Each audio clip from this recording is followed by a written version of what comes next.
A dialogue began on many different aspects of how the world changed after 9/11. But this, I like to call the finale. This is going to be something I've been waiting. I'm very happy to moderate. It's something I've been waiting to do for a while.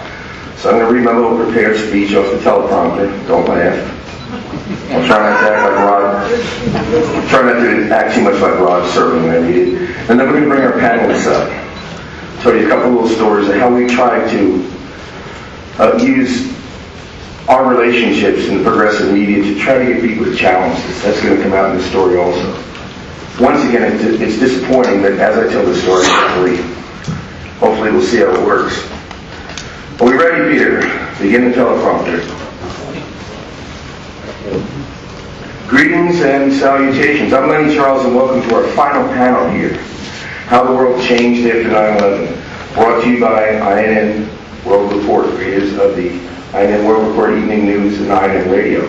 The date 9/11 conjures smoke and sirens, fire and tears whenever it is mentioned. It is a date seared in our memory. It is the event that has navigated nearly all domestic and international policy for the past 9 years. What really happened on that fateful day? Did a band of Islamic jihadists hijack planes and fly them into the Twin Towers? Or were these attacks staged by the U.S. and key allies as a justification for robbing our privacy and plunging us into an endless war?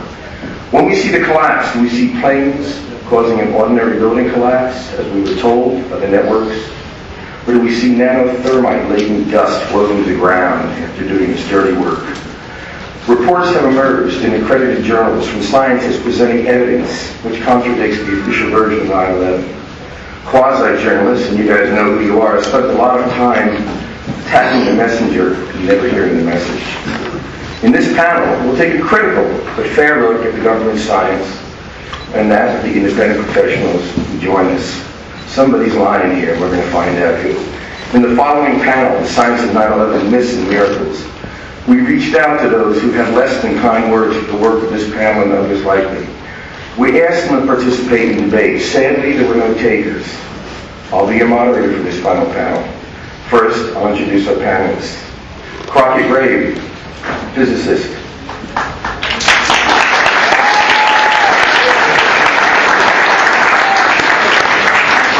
Dr. Niels Harrit.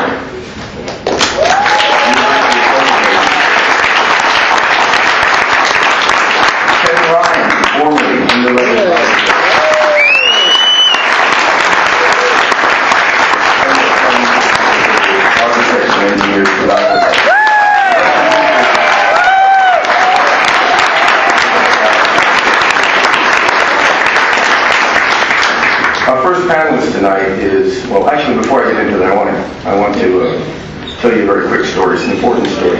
About 2 weeks ago, I'm trying to give our science panel a chance to be debated.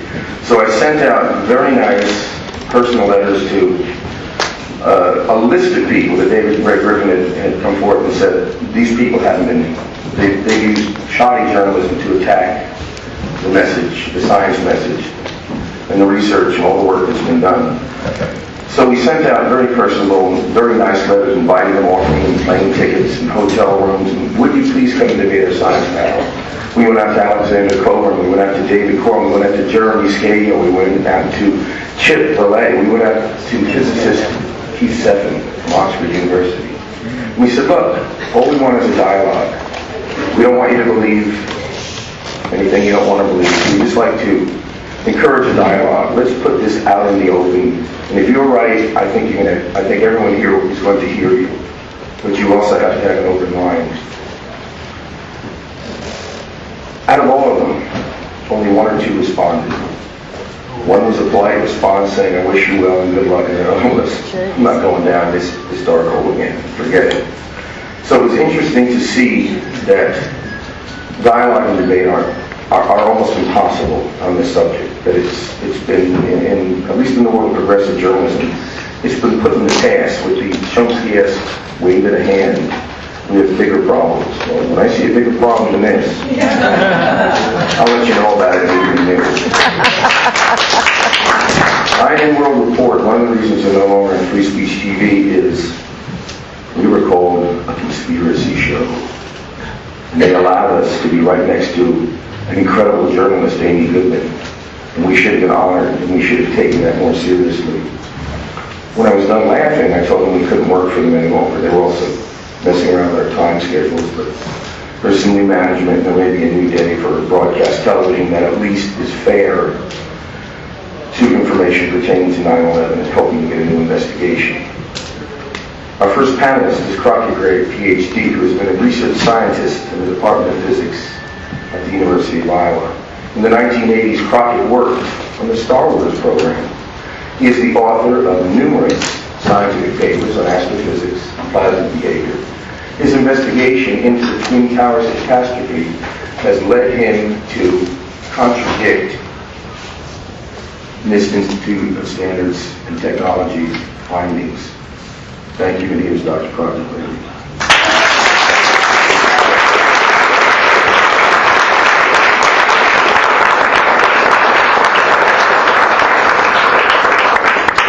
Thank you very much.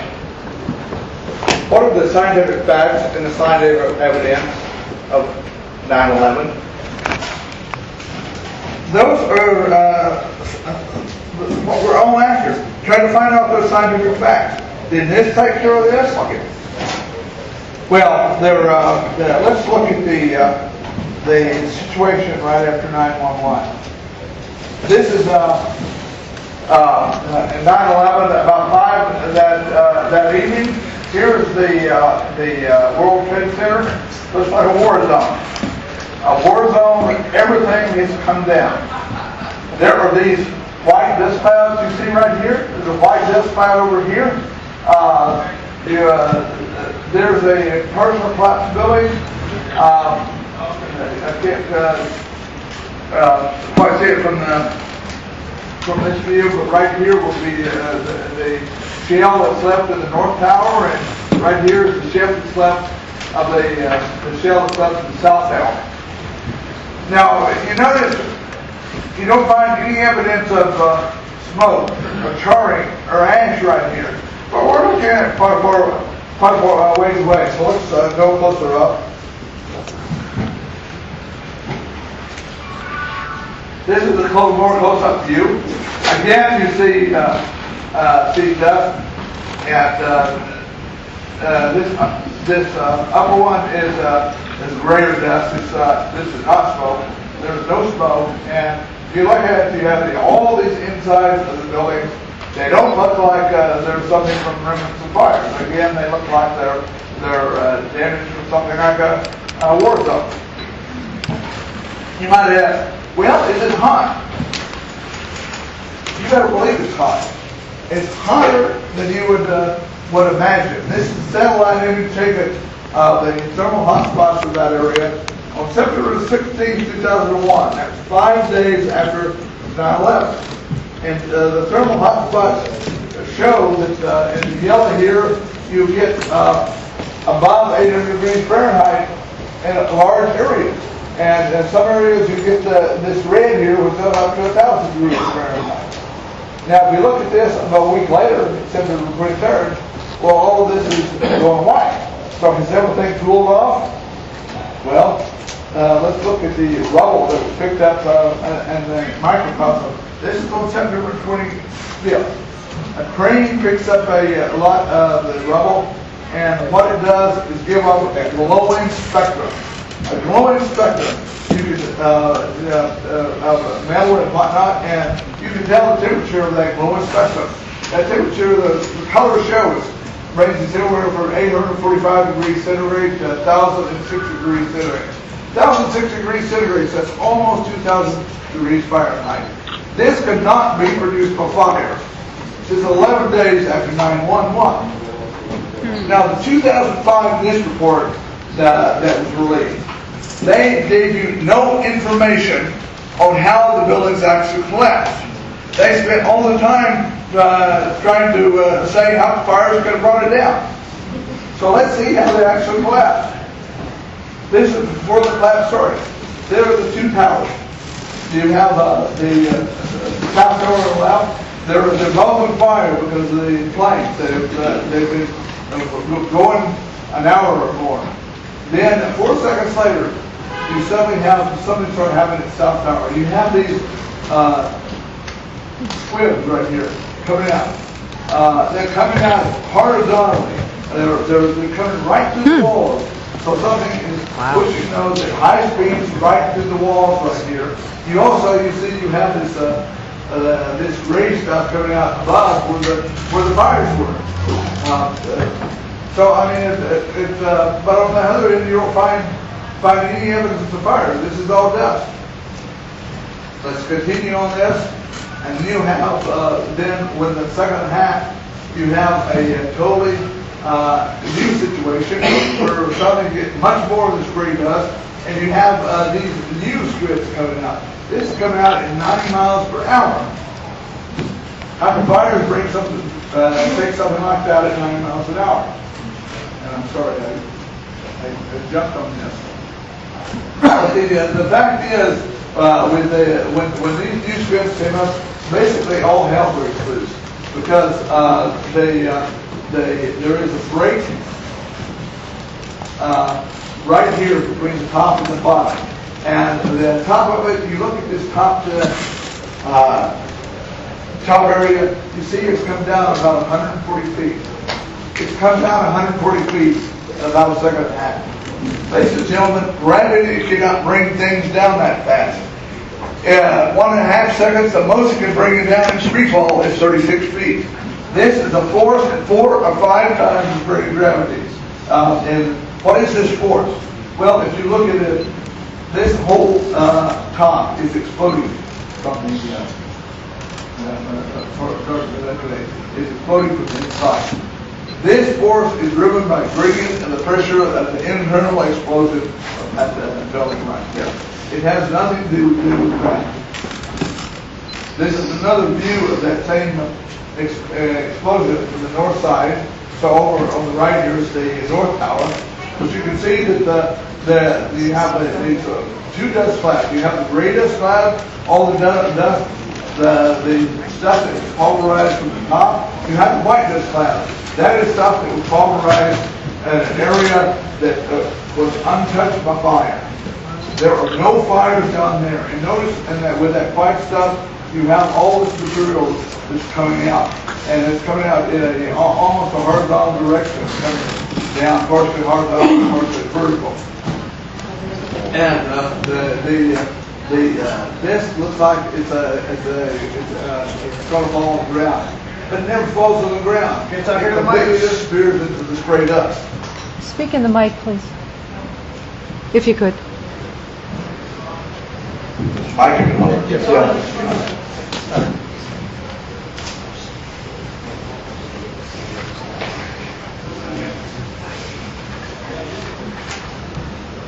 This is the last view of the NBC camera. You can see this top part over 50% is gone. It's all ending up in this gray dust from that internal explosion. The white part is ending up in this white dust. But you can't see the bottom of that. If you look at the bottom portion of that would be stable as you would believe. Nothing has happened on the bottom part of that, even though everything is happening on this top part with this big explosion, the white dust and gray dust. So let's continue on this to a later stage. This is view at a later stage. You can see that top part is turned completely into the gray dust and What was that? Oh my God! Oh no! that's the problem when I have to put the notes right on top of the It had no resistance. Slides won't move. The slides won't move as well. Was there something?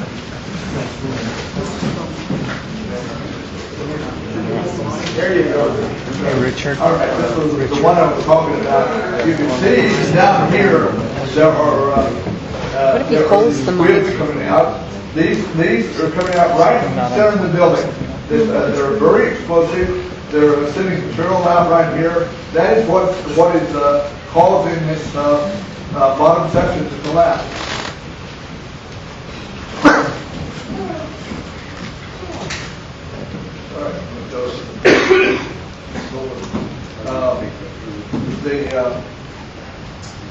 So here's the white area. You see that this is turned almost totally into green dust. You see a couple other features. You see this plane-looking object diving from the ground. But you also see something. You may not be able to see that. There's a little small little comet right here. This comet is something that has streaked right across the thing, 45 feet. There's a 1/32nd of an exposure in this film, so that comet is traveling 1,500 feet per second. That's 1,000 miles an hour. What is the word you're saying? Comet? What's going 1,000 miles an hour? Comet. Well, what is that? Closer to the light. C-O-M-E-T. A projectile. What's going now? Other illustration of free fall. I was going to have something to pass around, but so when that's done. But anyway, the comet you see is streaked over 45 degrees and 1/32nd of a second, so it's traveling about 1,000 miles an hour. You cannot treat a comet like that going 1,000 miles an hour with something besides explosives. How did explosives create that? It had to originate over to the right. What is he pointing to? The thing on the other side? It had to originate somewhere over here. Projectile. This is the last side of the South Tower. Well, let's go on to the North Tower. This is actually a few minutes before the collapse starts, where you still have fires in those planes. Yeah, you see that there are only fires left from the 98th to 100th floor. This is 5 minutes before the collapse starts. It's already been burning for over an hour. But then once the collapse starts, you notice this flame coming in at the lower floors, below the 95th floor. Where did this come from? It's below the smoke zone. Well, let's follow it. Now you see there's huge flames. They're outside the tower. Now, fire only burns when it has fuel. Fire cannot burn without fuel. There is no tower outside there. Whatever is fueling those flames has to be shooting outside. You obviously have high pressure inside shooting the things out there. So that is explosive because there's only 1/4 of a second between them. Now there is evidence for fire in the North Tower. There was none in the South Tower. Let's go on. Now talking about these squibs. Now you see from this view taken by a private photographer that they're in fact evidence for 3 squibs. One of them you can see very well on the right hand side as you're looking at the side, but the other 2 are head on. This one and this one. This is the newer squib. If you look at let it develop just a little bit more. There is the squib. Did you notice something other very peculiar? This right here on the right-hand side, coming down, is a 45-foot beam. Where did that 45-foot beam come from? Well, the 45-foot beam came right through the wall of that tower. And it came at high rate of speed, and the reason that beam is bent on the thing was right where it hit the wall.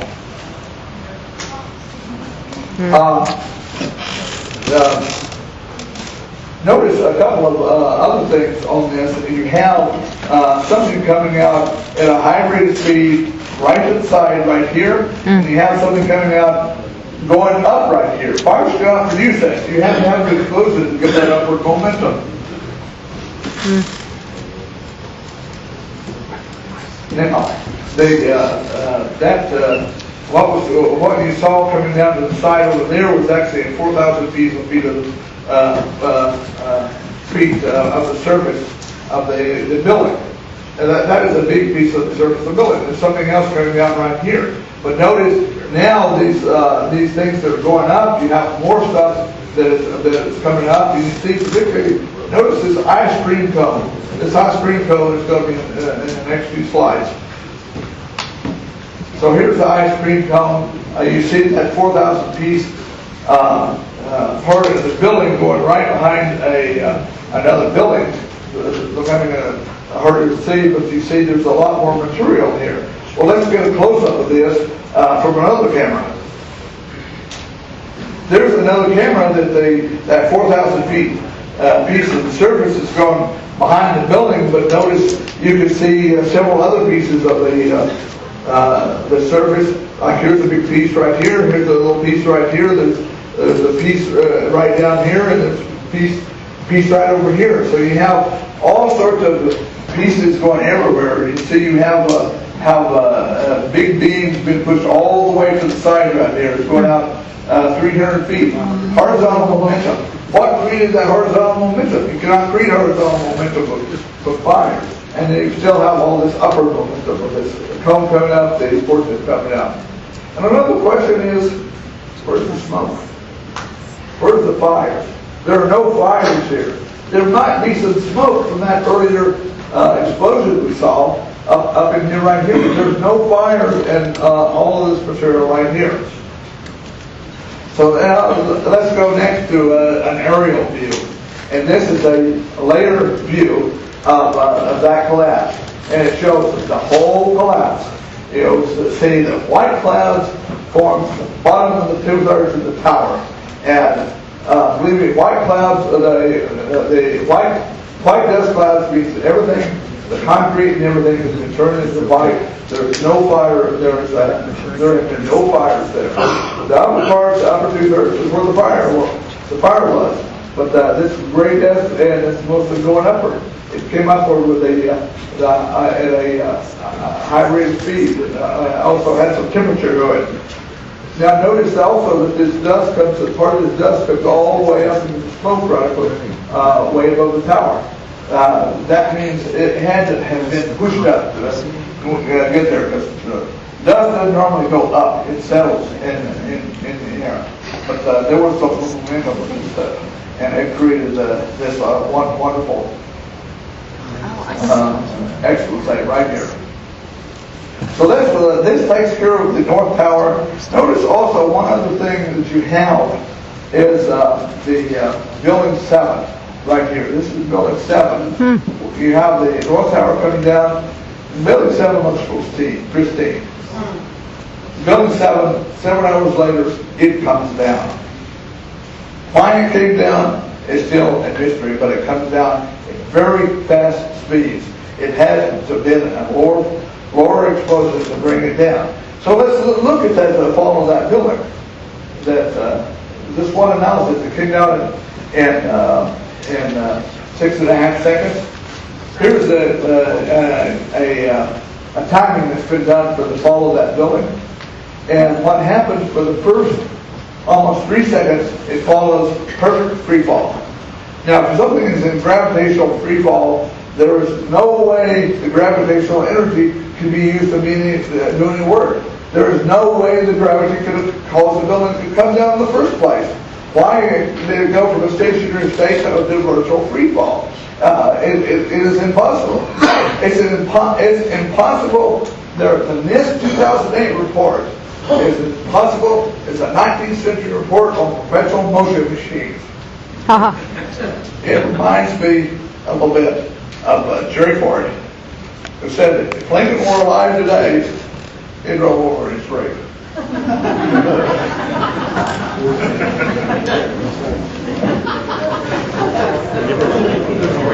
You're hitting the button. You got your hand on the button now.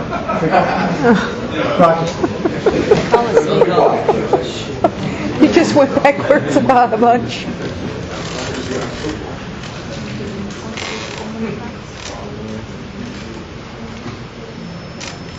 Yeah, that was the last slide. But anyway, basically the Building 7 coming down. It's impossible for Building 7 to come down from fire. It's also it's almost impossible for the towers to come down to have that configuration for the come down.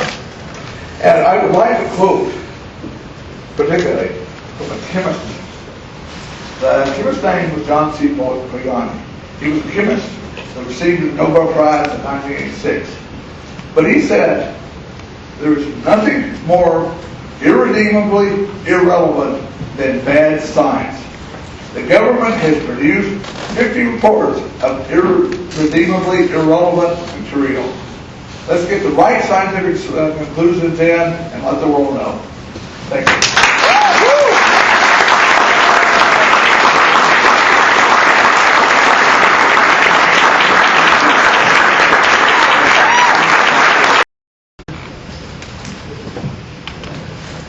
Are we ready? Is this the next intro?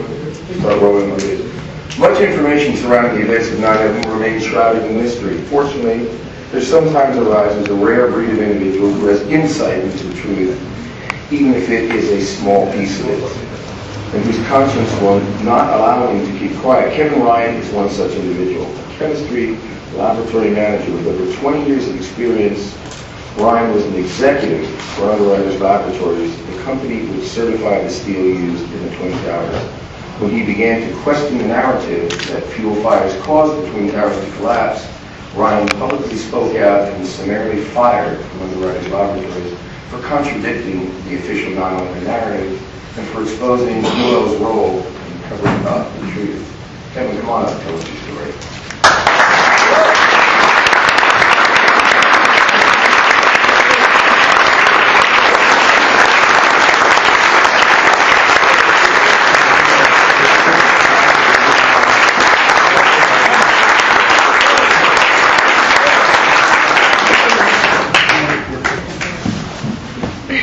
Let's get the mic fixed again. After High enough. All for coming, and thanks to Iron World Report for inviting us. I'd also like to thank one person tonight, David Ray Griffin, who's very sick actually at this time. David helped me get better at giving presentations, and particularly presentations that are being taped, and particularly presentations where I don't have any slides. So I have no slides. I began questioning the events of 9/11 while working as a site manager for Underwriters Laboratories, or UL. My questions were a result of communications I had with the top managers at UL, in which they described the company's role in developing the original fire resistance plan for the World Trade Center buildings. A lot's been said about the destruction of the World Trade Center buildings, but one thing can be said with certainty today, and that is if any of the official investigations and the official explanations are true, then my former company, UL, should be the main focus of an ongoing investigation into negligence.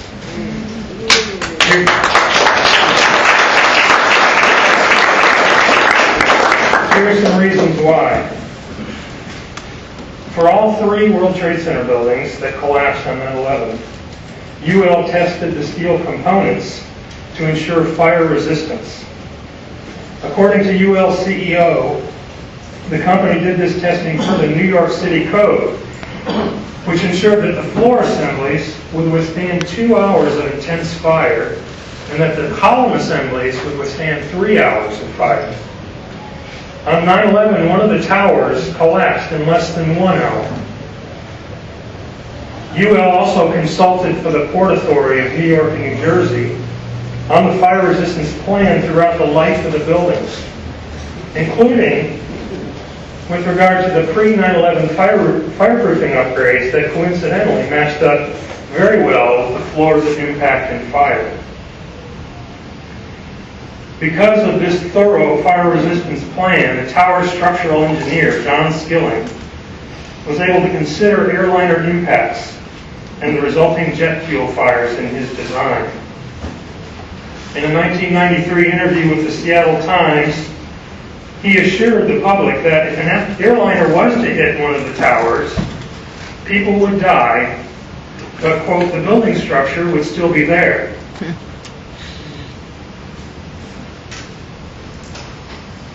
The World Trade Center report produced by the National Institute of Standards and Technology, or NIST, lists UL as the company that provided the fire resistance information for that building.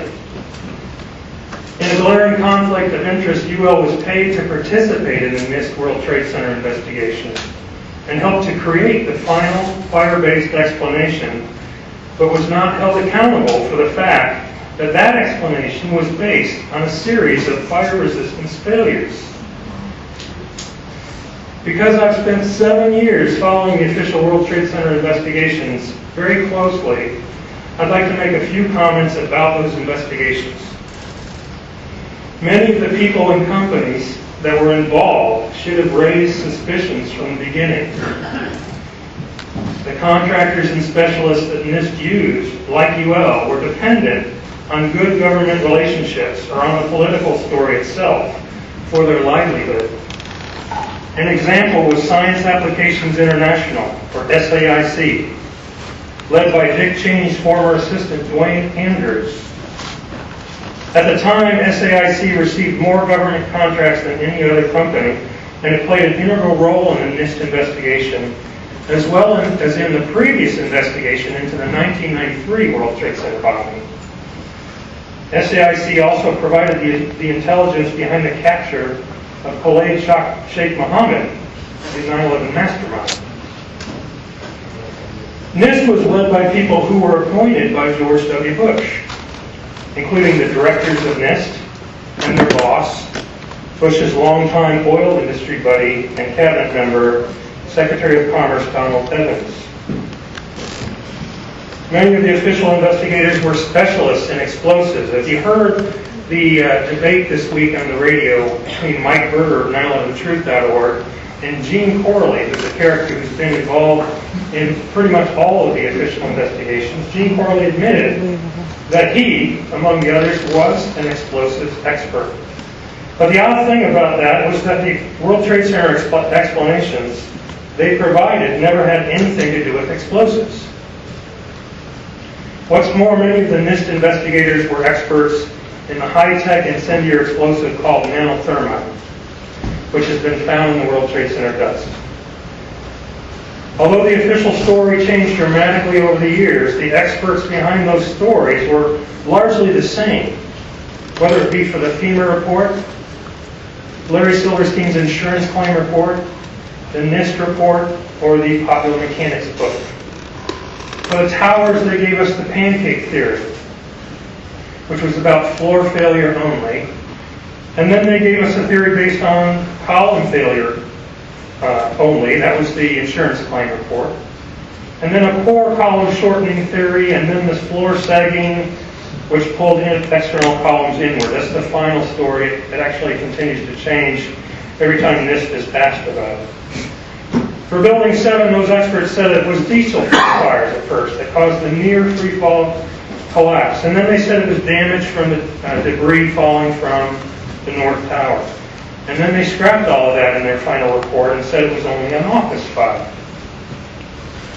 Oddly enough, the NIST also said the steel in Building 7 did the opposite of what it did in the towers. So when heat was applied in the towers, everything sagged and softened.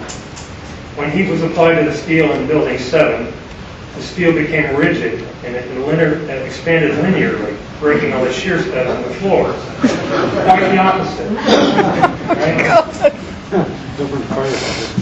What we know is that the NIST reports are completely unscientific. We know this because the physical tests performed by NIST did not support the fire-based hypotheses, and yet they came to that conclusion over and over again. Steel temperature tests, for example, performed on a few steel samples that were saved, indicated that steel temperatures were only about 500 degrees Fahrenheit, which is more than 1,000 degrees lower than what is needed to soften steel and to make it malleable. Floor model tests that were conducted by my own company during the investigation showed that the floors would only sag 3 to 4 inches even after 2 hours of fire in a furnace. Again, one of the buildings failed in less than 1 hour, and NIST used a highly exaggerated figure of 42 inches of sagging in their report. But in any case, the minimal sagging did not support the final story. After criticism of its draft report, NIST published a short description of how fireproofing might have been lost. And that's curious because really their entire story was based on fireproofing laws. They said the buildings would still be standing if it wasn't for a lot of fireproofing laws, widely dislodged fireproofing. And what they did to prove this, they did finally slip into their final report. They took a shotgun and they fired a few rounds of the shotgun at steel plates. But the results of this test were also a failure in that if you calculate the energy required for all that fireproofing to be removed, it would be much more than actually was available from the plane effect. As a result of these failed tests, the conclusions NIST produced for the towers were based entirely on a computer model. So all the physical tests failed to support their theory, and they just went to a computer model. So everything that NIST has produced is built on computer models. And additionally, their computer models were not allowed to see. Not only that, but NIST failed to explain the actual collapse dynamics at all. NIST simply suggested a collapse initiation sequence. They brought us to the point where they said collapse would be initiated, and then they said everything just fell from there.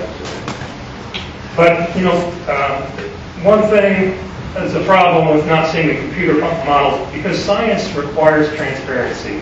We can't replicate any experiments that aren't available to replicate. And this avoided discarding physical test results in Building 7 by simple means of not performing any physical tests for Building 7.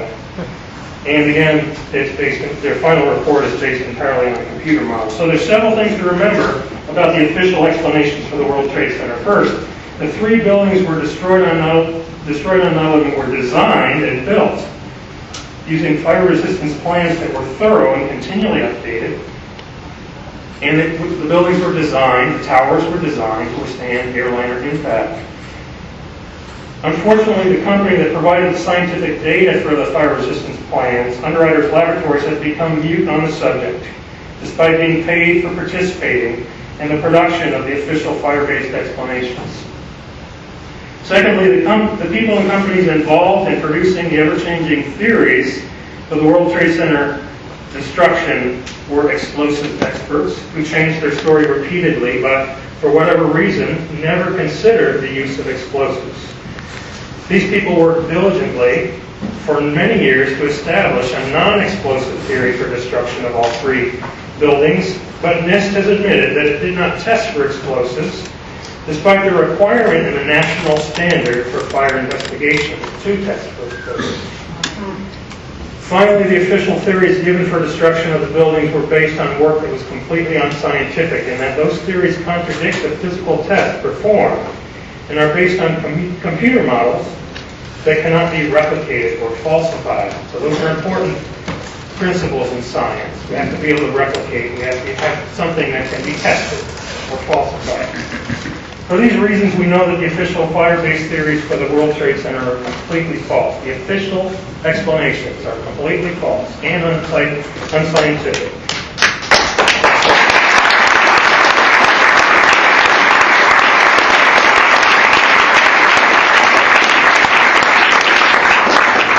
That leaves us with the demolition theory, which you're about to hear from my colleagues in a few minutes. It's now supported by a growing body of evidence that was ignored by the official investigators. This includes near free fall acceleration, symmetrical collapse, squibs bursting from the sides of all 3 buildings, many eyewitness testimonies to explosions and flashes of light, and dust clouds resembling pyroclastic flows from a volcano. Much of the evidence also points to the presence of thermitic materials, including thermate and nano-thermite. This evidence includes the molten metal witnessed in the rubble piles and pouring from the South Tower. The sulfidation and intergranular melting of steel as reported by FEMA, which the New York Times called the greatest mystery of the investigation. It's still an unsolved mystery officially. The fires deep in the oxygen-starved pile burned for months and could not be put out. Just enormous efforts were made to put these fires out. The extremely high temperatures are evidenced by metallic and other microspheres found by USGS as well as independent scientists in the World Trade Center dust. The unusual spikes in chemical emissions measured by EPA, ground zero. suggesting abrupt violent fires. And so that leads us to the analytical results that confirm the presence of nano-thermite in the World Trade Center dust, which Dr. Harrit will speak to, and also the demolition theory itself, which Richard Gage will speak to. But I thank you for listening, and thank you for speaking the truth.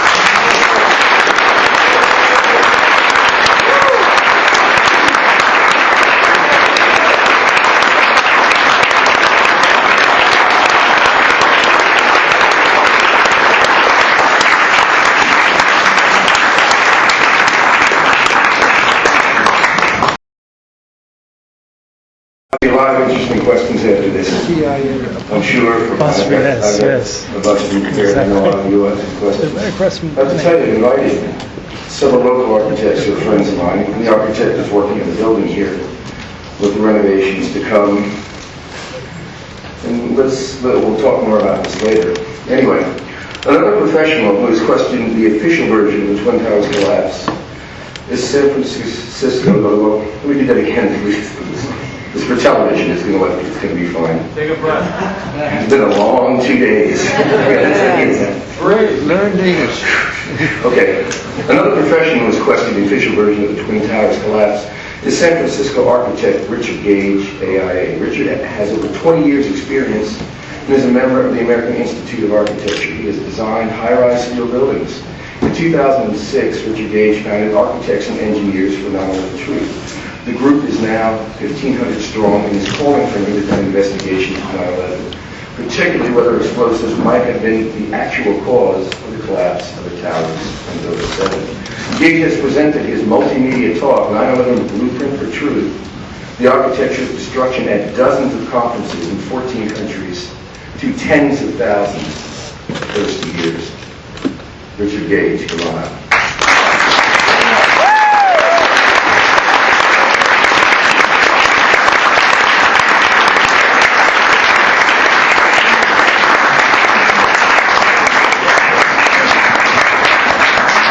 Thank you very much. I have designed a few low-rise buildings, but never a high-rise building. Maybe someday soon. What we want to do with architects and engineers for 9/11 Truth is follow the scientific method. This is something, as Kevin noted, that wasn't performed very well with the NIST reports.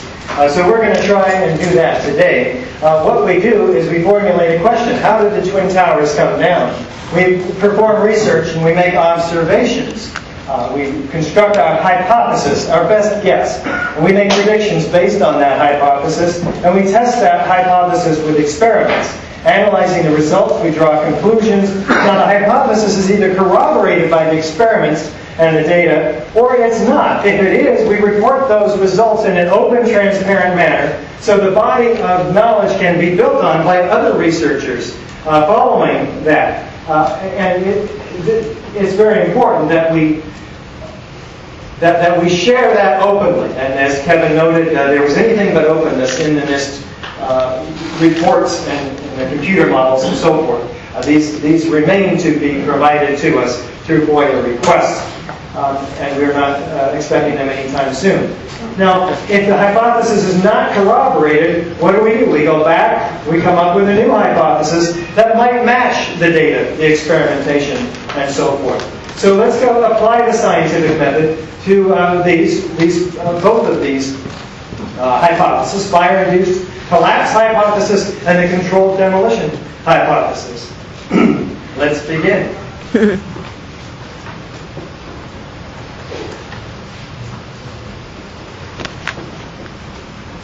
Earthquakes topple buildings. We have explosions, they destroy buildings, and we have controlled demolitions, of course. Let's take these one at a time fairly quick. Fortunately, each of these has very different and identifiable characteristics. Fire, for instance, it's an organic process. It burns through a building, a portion of a building, every 20 minutes or so, looking for fresh new fuel sources, leaving the area burned out behind. So when a building does collapse due to fire, we have large gradual deformations. We have the building falling asymmetrically over to the side. And never, by the way, in a steel frame building, and we have never had a collapse, as you'll see, but say in a wood frame building, this is a fairly typical way. It's asymmetric. These steel frame buildings have never collapsed, steel frame high-rise buildings. Even though we have 6 hours burning over 5 floors, 3.5 hours burning over 5 floors, and 18 hours in the case of the Philadelphia building burning over 8 floors. So not one of these, especially in Caracas, Venezuela, burning 17 hours over 26 floors. It just doesn't happen, and we'll take a look at why that might be true. These buildings fell over in an organic, natural process. They follow the path of least resistance. It's asymmetric. We still have a mass of building, somewhat recognizable as a building at the base. The concrete is not pulverized to powder. The steel structure is relatively intact, albeit certainly damaged. These are explosions. These buildings suffered explosions where we have thick billowing clouds of enormous pyroclastic-like clouds of suspended concrete solids in the air due to the explosives. The hot gases produce cauliflower-like formations. These are fairly visible key signatures of explosives. We have witnesses that hear sounds of explosions. They see flashes of light. So if we have those features, we know we had explosions. Now, let's take a look at explosive controlled demolitions. Here's some examples. We have hundreds, of course, from across the country to make our comparison, because this is the most commonly used method to bring down high-rise or to demolish high-rises. So this is what a high-rise looks like when it's being demolished with explosives. They can be engineered in many different ways. The purpose is to remove the structure while avoiding damage to adjacent structures, and to do so economically. So typically a tall building like this is demolished by placing thousands of cutter charges throughout the columns and beams in the building, and then detonating them in a very precise order, starting with the interior structure and progressing outward, and then synchronistically timed floor by floor. Destroying the interior columns allows the weight of the building to be harnessed to do most of the destruction. And so the result is an implosion, producing a vertical, symmetrical collapse at nearly free fall acceleration into a consolidated rubble pile that's broken up and ready for shipment. Now, this is a feat that only a handful of companies in the United States can accomplish, and fire never has. Let's take a look at some of these key characteristics. First, we have a sudden onset of destruction, usually at the base of the structure, although that can be engineered to be anywhere. We have a straight-down symmetrical collapse into the building's own footprint, ideally, because demolition waves remove that column support. This results in a free-fall acceleration, sometimes, straight down through the path of what was the greatest resistance, the thousands of tons of structural steel designed to keep that building up for the life of the building. We have a total dismemberment of the steel structure, so it's broken up and ready for loading and shipment. We have minimal damage to the adjacent structures. That's always nice. And we have sounds of explosions and flashes of light heard and seen by witnesses. Enormous clouds of pulverized concrete and what appears sometimes to be squibs or explosive isolated ejections that occur here and there. Maybe they're mistimed, maybe not. Of course, we have chemical evidence of cutter charges seen in the debris pile that can be analyzed. Now, if you have all of these, what do you have? You have direct evidence of explosive destruction. Can fire create any one of these? Not really. And it certainly can't create all 10 of them. So if we have all 10 of these, we know darn well, really, really well, that we have a controlled demolition. If we have additional supporting documentation, like documentation from government sources or other sources, experts agree, that's a controlled demolition. Foreknowledge of the destruction. These are planned months in advance, after all, and you have to get a permit, which isn't easy to do. With video documentation, this is all proof of controlled demolition. Now, let's apply this set of criteria against the destruction of Building 7 to see if this makes any sense, if it echoes throughout the features of Building 7. Now, this is a 47-story skyscraper. It wasn't hit by an airplane, and yet at 5:20 in the afternoon, this massive skyscraper, half the size of a really massive couple of skyscrapers, a twin tower, but the largest skyscraper in most of our states, actually, at 5:20 in the afternoon, it comes down. We'll take a look at that. But you can see it here standing, even though it has been damaged somewhat by the beams and so forth that flew out of the Twin Towers at high speeds, which we'll get to in a moment. But you can see Building 7 standing just fine up until the moment that it does collapse. So let's test these 10 characteristics and see if Building 7 has any of them. Is there a sudden onset of destruction first at the base of the tower? Let's take a look at this CBS News clip with Dan Rather.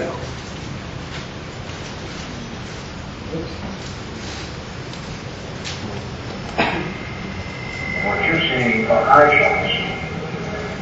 Now, here we're going to show you a videotape of the collapse itself. Now go to videotape the collapse of this building.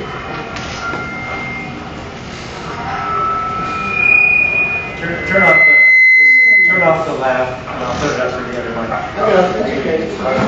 If you were, for the third time today, this is those pictures we've all seen from microbiology before. A building was deliberately destroyed by well-placed dynamite to knock it down. Turn off the lab. Okay, so Dan's using his intuition to describe what he's seeing. This is what we should all be doing.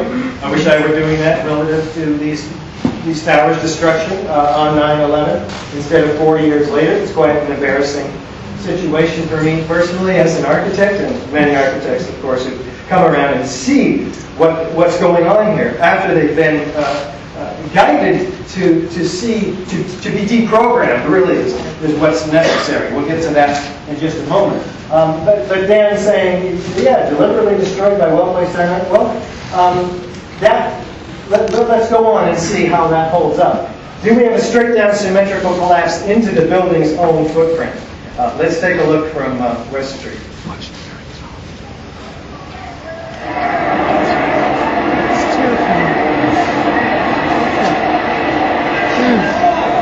Straight down.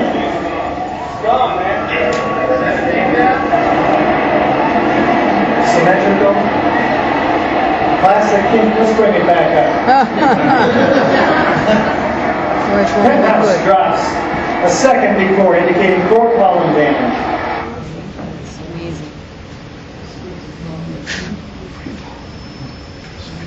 Well, I'm not quite convinced yet. Let's take a look at the side-by-side comparison. Here's Building 7 on the left, a known-controlled demolition on the right.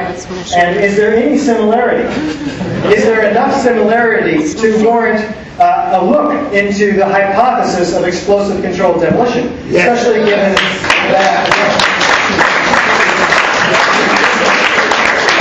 that this is the only method that has brought down a steel frame high-rise building before ever, and fire never has. Wouldn't it be the first hypothesis that you would be expected to look at? Now, these are the fires that we have been told brought this building down. These are the worst fires that we have photographic or video evidence of. Are these fires capable of doing that level of damage? And a lot of smoke on the south side. Now, the interesting thing is, these fires are supposed to have been raging on this floor near column 79. And as you can see in the photograph, an hour before the building collapses, those fires are out. So there's a complete manipulation on the part of NIST also relative to the exaggeration of the fires in order to try to assist their hypothesis of destruction by fire. Does it fall into its own footprint? Well, pretty much so. We have some overlap into the street. Overall, it's a pretty good job, I guess. Demolition waves remove column supports. This is how we bring a building straight down symmetrically. Guess what? Those columns have to be removed, at least the core columns in here, 24 of them, within a tenth of a second of each other. Any deviation in that pattern, and this building will begin to tip. And there are plenty of examples of failed controlled demolitions when those charges don't go off precisely. The question you have to ask yourself, and those you speak with, is fire capable of that level of precision? Do we have a free fall acceleration straight down to the path of what was the greatest resistance? It turns out that we do, and this acknowledges this. You can see the building falling with increasing speed, increasing distance between each second by second, indicating the force of gravity is unresisted. When you plot this on the curve of drop distance versus time, this is how David Chandler was able to, a physics teacher, was able to force NIST into a corner and ultimately acknowledge, yes, this building came down in free fall. After, in their draft report press conference, saying, no, it couldn't have fallen at free fall. That would mean there'd be no structure in the way. Well, they acknowledged the free fall 6 months later. They do not acknowledge the implications. What are those implications? That this building must have brought down, those columns must have been severed, and that can only be done explosively. Do we have a total dismemberment of the steel structure, in fact? Well, we can see the building is, this is a 47-story molten steel resisting skyscraper where the columns and beams are very rigidly connected to each other around the perimeter. It collapses like a house of cards into a pile about 4 or 5 stories tall. This should have been, if it were to collapse, a huge 10-story high pile. Remember, buildings that fall over, they don't completely dismember and fall like a house of cards. That structural system should be remaining relatively intact. Do we have minimal damage to adjacent structures? Yes, there's some damage, certainly, to a couple of the structures. Largely, it falls straight down. Do we have sounds of explosions heard by witnesses? Here's one, whistleblower Craig Bartner. All the time, you're hearing boom, boom, boom, boom, boom. So, I think I know an explosion when I hear it. You know? I was real close to building 7 when it fell down, and I don't know, but that didn't sound like just the building falling down to me while I'm running away from it. There's a lot of eyewitness testimony down there hearing explosions. I didn't see any reason for that building to fall down the way it did, and a lot of guys should be saying the same thing. Who is he? Surely, this is Craig Bartner from the New York Police Department. Surely NIST would have included this testimony in their hundreds of witnesses which they interviewed. Sure. Did they? I don't think so. Here's another one. Kevin McFadden, Air Force medic, first responder. 3 seconds. You heard explosions. Like, oh, it's like a distinct sound. It's not like when the compression, like boom, boom, boom, boom, boom, like floors that were dropping and collapsing. This was boom, and like you felt a rumble in the ground, like almost like you wanted to grab onto something. To me, I knew that was an explosion. There was no doubt in my mind. I don't think there's any doubt in these gentlemen's mind either. Yeah, here's one of the guys who said I'm okay, all right? Sure. You want to call your mother?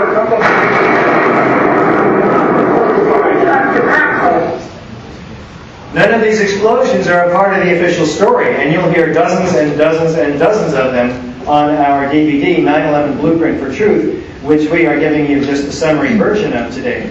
Well, the question is, do we have chemical evidence of cutter charges throughout the debris piles? Well, you'll just have to wait for our next guest to learn about those. But we do have direct evidence of explosive destruction in these first 8 characteristics. And the question is, can fire create any one of these, let alone all 8 of them? Not really, no. And so why? Fires, well, this is certainly a fully engulfed building, like we were told Building 7 was, but you saw those isolated pockets of fires. This is a fully engulfed building, World Trade Center 5. Did it collapse? Surely it would have been the one to collapse. No. Steel frame, mid-rise and high-rise buildings don't collapse due to fire. Except this one, with those fires that you see there, and a lot of smoke on the south side. Into a pile about 4 stories tall. Makes no sense. What do the experts say about World Trade Center 7's destruction? Danny Jawenko, 27-year controlled demolitions expert, top European controlled demolitions expert. Starts from below, he says. They've simply blown away the columns. It's a controlled demolition. A team of experts did this. It's professional work, without a doubt. What do the 40 structural engineers with architects and engineers from 9/11 Truth say? Well, rather than read you all 40 of their statements, I'll read you one. How's that? A localized failure, says Kamal Obeid, in a steel frame building like World Trade Center 7 cannot cause a catastrophic collapse like a house of cards without a simultaneous pattern loss of several of its columns at key locations within the buildings. Okay, do we have foreknowledge of the destruction? Let's listen to these mysterious construction workers and this police officer caught on CNN television right before the collapse.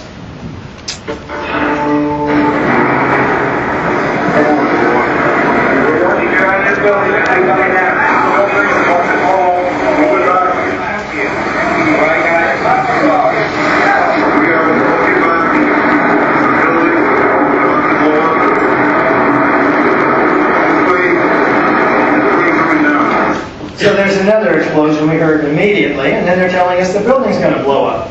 Do fires announce when they're going to be blowing up buildings? Keep your eye on that building, it's coming down. Never before has a steel frame high-rise come down, at least not one that wasn't hit by an airplane.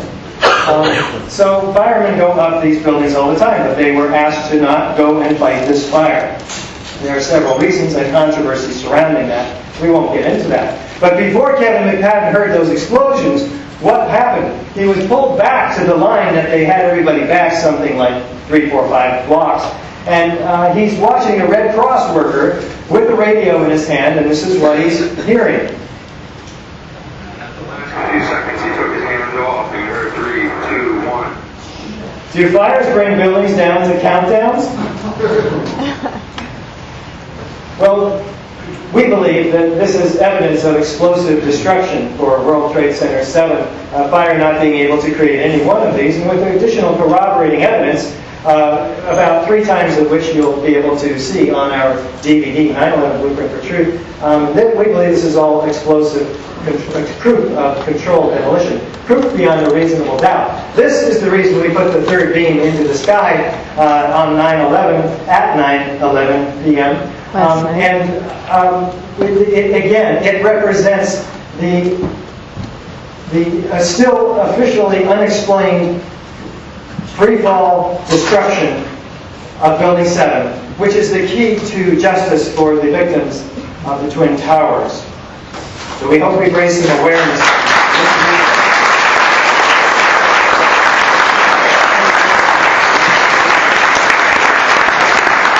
Speaking of which, let's take a look at those. These are incredibly strong structures with 180,000 tons collectively of very, very dense steel, which is going to conduct that heat away. This is the reason we have not had steel frame high-rises come down, because the heat is conducted away from its source.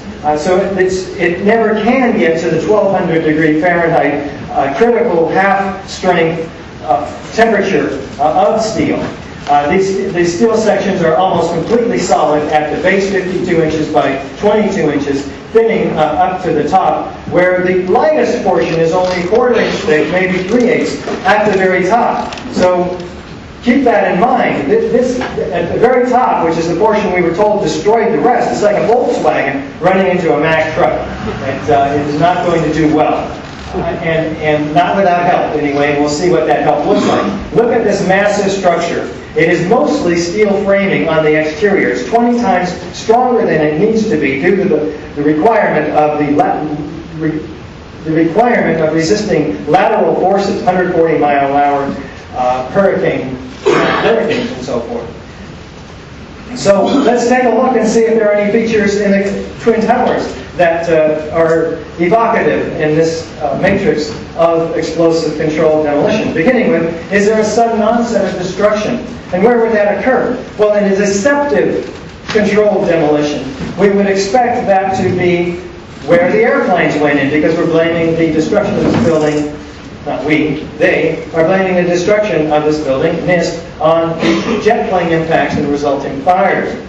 So let's see if that's true, and what would be causing those that sudden onset. Sounds of explosions, which we have witnesses hearing them, and flashes of light, which witnesses would be seeing. So let's take a look at a couple of these. Now these came out, most of these, 118 first responders were recorded in October after 9/11.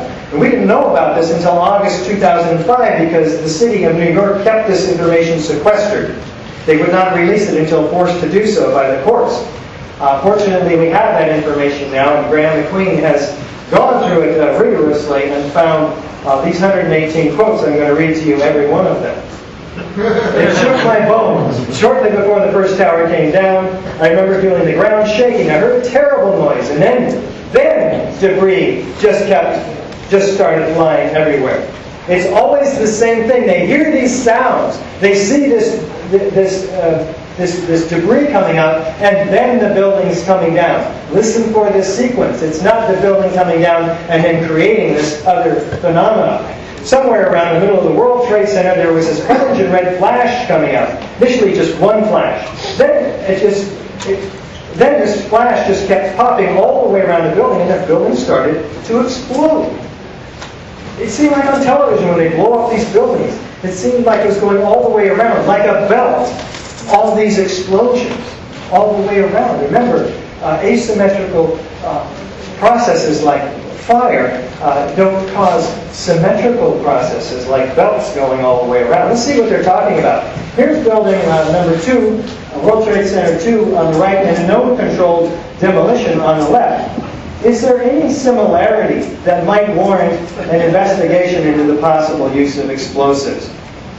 We have the top portion of this looks very much like a controlled demolition. Something else happens after that first 4 seconds. We'll take a look at that in a moment. I saw a number of brief light sources being emitted from inside the building between floors 10 and 15. I saw low-level flashes. Now these flashes and these explosions are not a part of the official story at all. In this, and there's dozens and dozens, well, 118 of these and probably 100 others. It looked like the building was blowing out on all 4 sides. You actually heard the pops. You heard the pops of the building. With each popping sound, initially an orange, and then a red flash came out of the building. Then it would just go all the way around on both sides.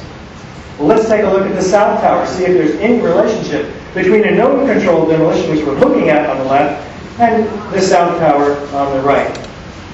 Is there enough to warrant an investigation into the possible use of explosives? I saw flash, flash, flash, then it looked like the building came down. I thought the terrorists planted explosives somewhere in the building. That's how loud it was, a crackling explosive.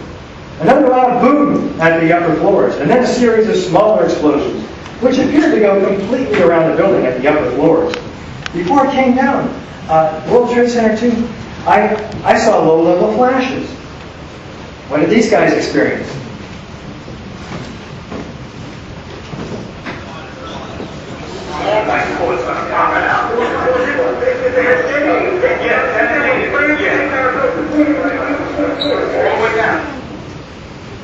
Well, let's add, we're building a bot, we're gathering data. We're going to put all this data into our scientific method flow chart, and we're building up a case here to see what makes the most sense.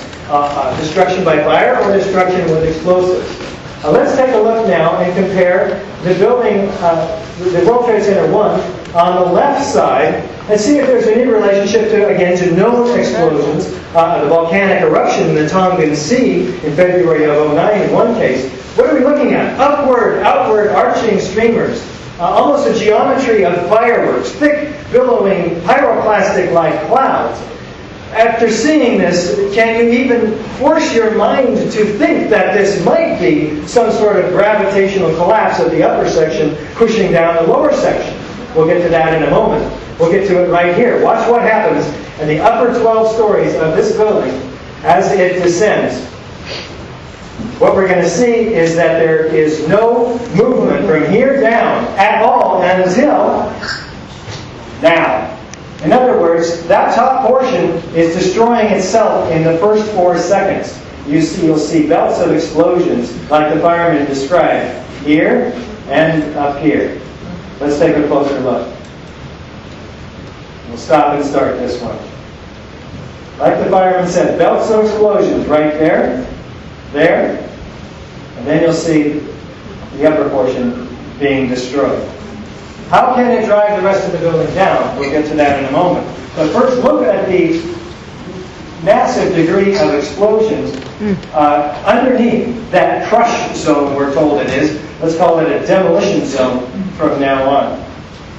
As we see in the lower right-hand corner, and we'll zoom in, you can see racing down the right corner a series of explosions at least 20, 30 stories below what we're told is a gravitational collapse somewhere up here, if we can even force ourselves to visualize that.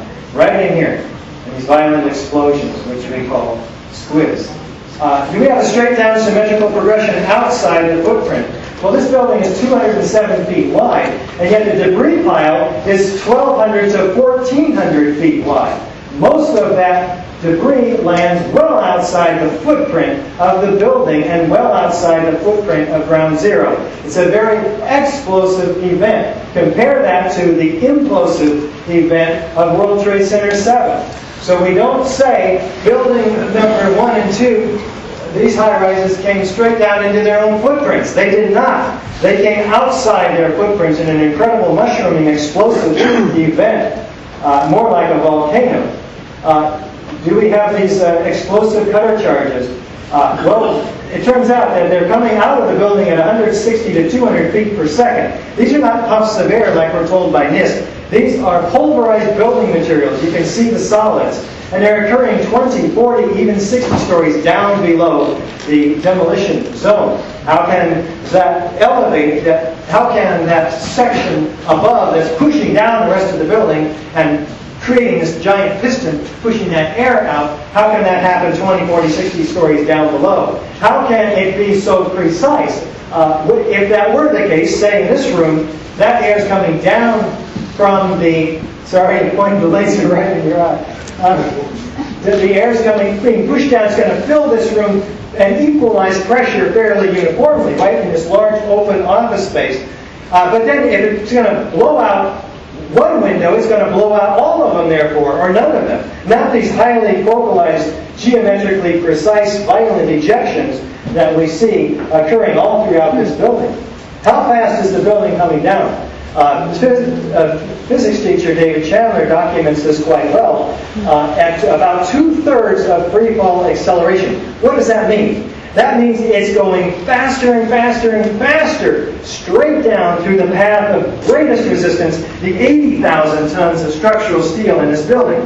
Shouldn't that upper section, if it were even existing after 4 seconds, which it's not, shouldn't that upper section slow down as it hits the cold, hard, intact structural steel perimeter and core columns, which are heavier than itself below? Yes, it should have slowed down. It doesn't. It continually speeds up, almost or nearly free fall acceleration. So NIST is telling us basically that you take a 15-story section, hold it up over nothing but air below it with this giant crane next to it, a 15-story section, hold it up over, say, 80,000 tons of structural steel in a 95-story building. We're going to pull the lever on these and let them fall both at the same time. NIST tells us, basically, that they'll hit the ground at about the same time. Does anybody, how many of us agree with that? I mean, we're talking about 5th, 6th grade physics here. We know if there's some resistance that it will slow down. We don't need NIST. We don't need physicists. We don't need anybody's, how did Dick Gregory say it? Ignorance to verify our truth. Something like that. It was profound. But anyway, it's a false analogy because there is no pile driver pushing that down. After that, it's the building tearing itself apart at nearly free fall acceleration, which is what we're seeing here. And it's dismembering the steel structure as it goes. Almost complete and total destruction. Another hallmark of explosive controlled demolitions. In fact, let's see this upper portion of the South Tower being destroyed in just the first 5 seconds.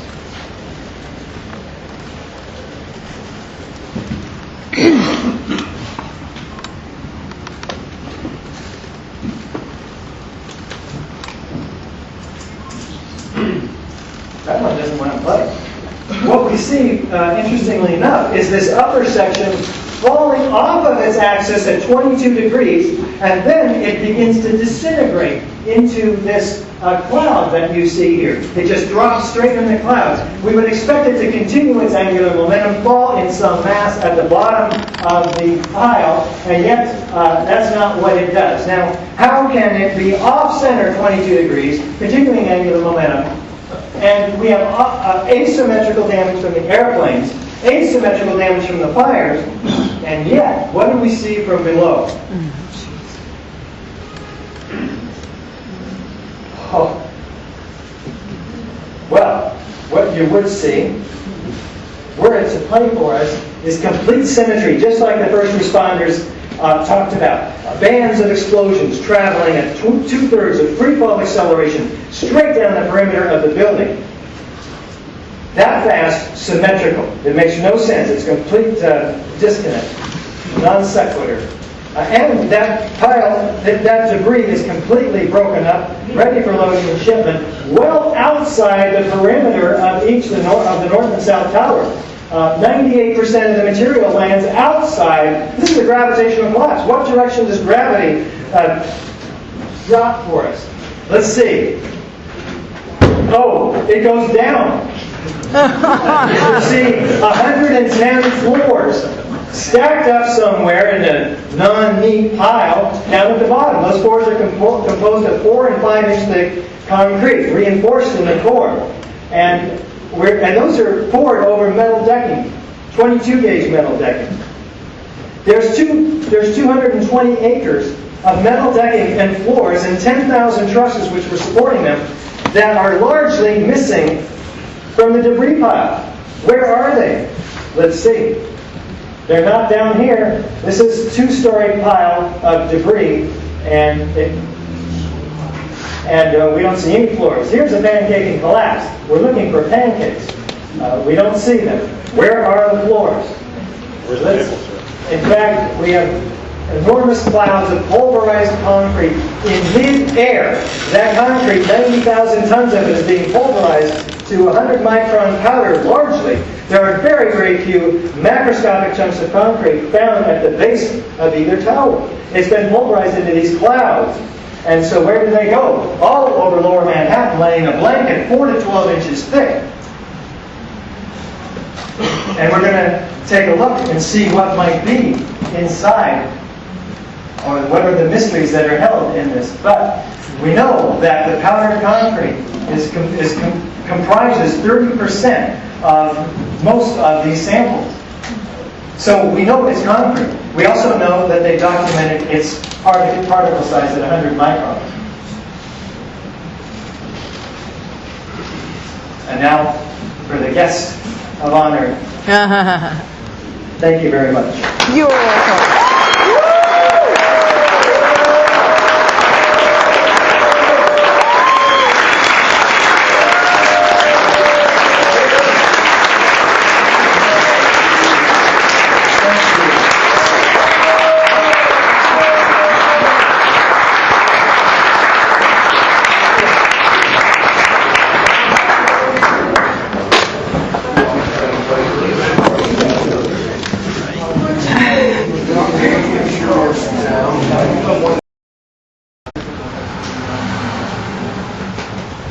We have alternatives here. A little Q&A. We've got a little few moments to go. We worked very, very hard to put out what we think is the best tool for activism that we have in the 9/11 Truth Movement now. This is the 9/11 Investigator. It is our paper of 9/11 Truth. It's a newspaper. Everybody loves to read newspapers. Guess what? This costs half the cost of a postage stamp, which is really cool because look at all the information you get. The Building 7 implosion, the Twin Towers evidence, World Trade Center dust, molten metal, iron microspheres, destruction of evidence, nano-thermite ships, FEMA Appendix C documentation of melted girders. Justice, is there justice on the horizon? What can you do personally in your activism? Some ideas for you. So this is an annual paper. We have about 5,000 copies for you today. So what you can do is get 100 of them for $20. So drop a 20 on the table back here, pick up, but they're already in stacks of 100. The guys have been laying them out neatly, and use them. Get them out in circulation. We also have our DVD in the back, and that is 9/11 Blueprint for Truth, the Architecture of Destruction. There is different versions of it. In fact, 3 now. Our 2-hour research edition, our 10-minute, 30-minute, 60-minute DVD. So any attention span is covered. For your boss, your parents, your kids. There's something for everybody. And then there's the San Francisco Press Conference. There's a few of those left. They're in the sleeves, the black. Oh no, we have the encased ones of those too. That is Dr. David Ray Griffin, Dr. Stephen Jones, Eric Lawyer of Firefighters for 9/11 Truth, and myself, all on the same stage in San Francisco, laying it on the line, throwing the gauntlet down before the media and before our Congress, really. So that is the best, most concise hour and 10 minutes or so of presentation that you can possibly get anywhere. And we have it in the back.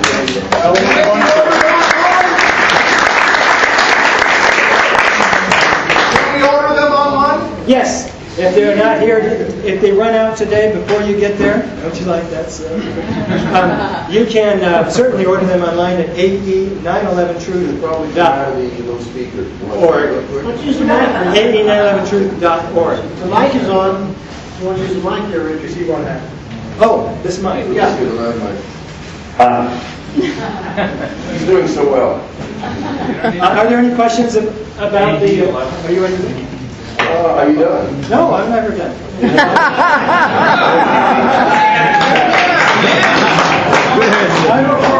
I've been accused of being the Energizer Bunny of the 9/11 Truth Movement. Any questions about our... And she's the second Energizer Bunny. There, she's probably more energized. So, are there any questions about our DVD or our newspaper? Yes? Yes.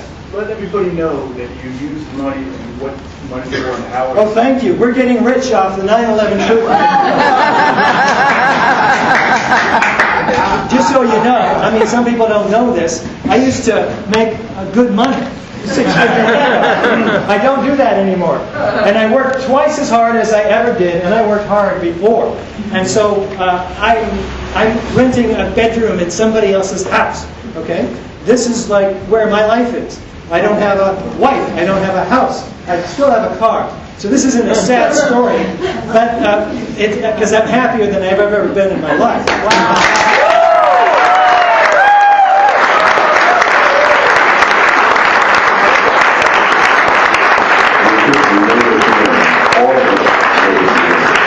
But what it does mean for you is that we need your support at Architects and Engineers for 9/11 Truth, because we have one staff and she's completely overworked, and I can't get more work from her. We need more staff. We need to go to more conventions. We need to put more DVDs, banners, and flyers into the hands of the people, the real heroes of the 9/11 Truth Movement, the people out in the streets in the 11th of every month. So please support us by joining the family of sustaining supporters at 811 Truth. Go to our website. And to add to that, we need our own media. And that's why we're here. We're here to be your media. And we're going to share this with everybody we possibly can. We're ready up there. Adding to the list of accredited professionals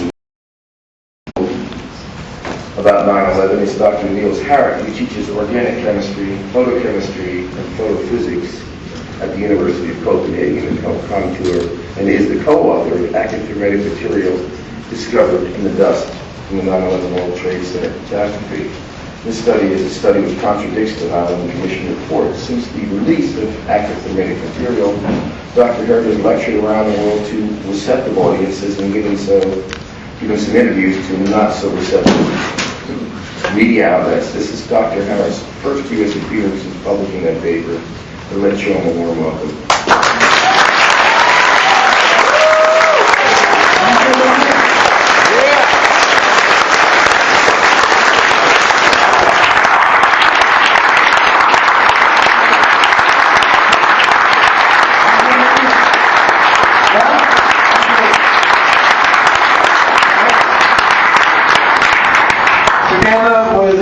introduction. I'm the only European here, so let me be a living example of one aspect which has not been touched upon yet, is that the 9/11 truth movement is global.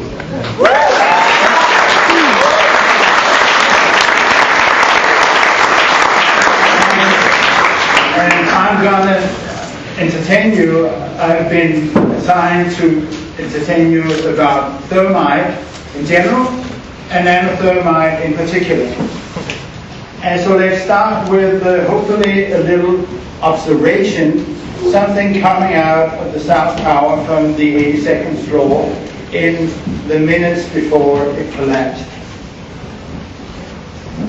There's no sound here, so I can speak across it. What you see here is substance, obviously molten, coming out of the corner of the South Tower here. And, well, this is the molten metal. You'll recognize that it is red-orange. And it's pouring out in abundance. Now, what could possibly cause such an oscillation?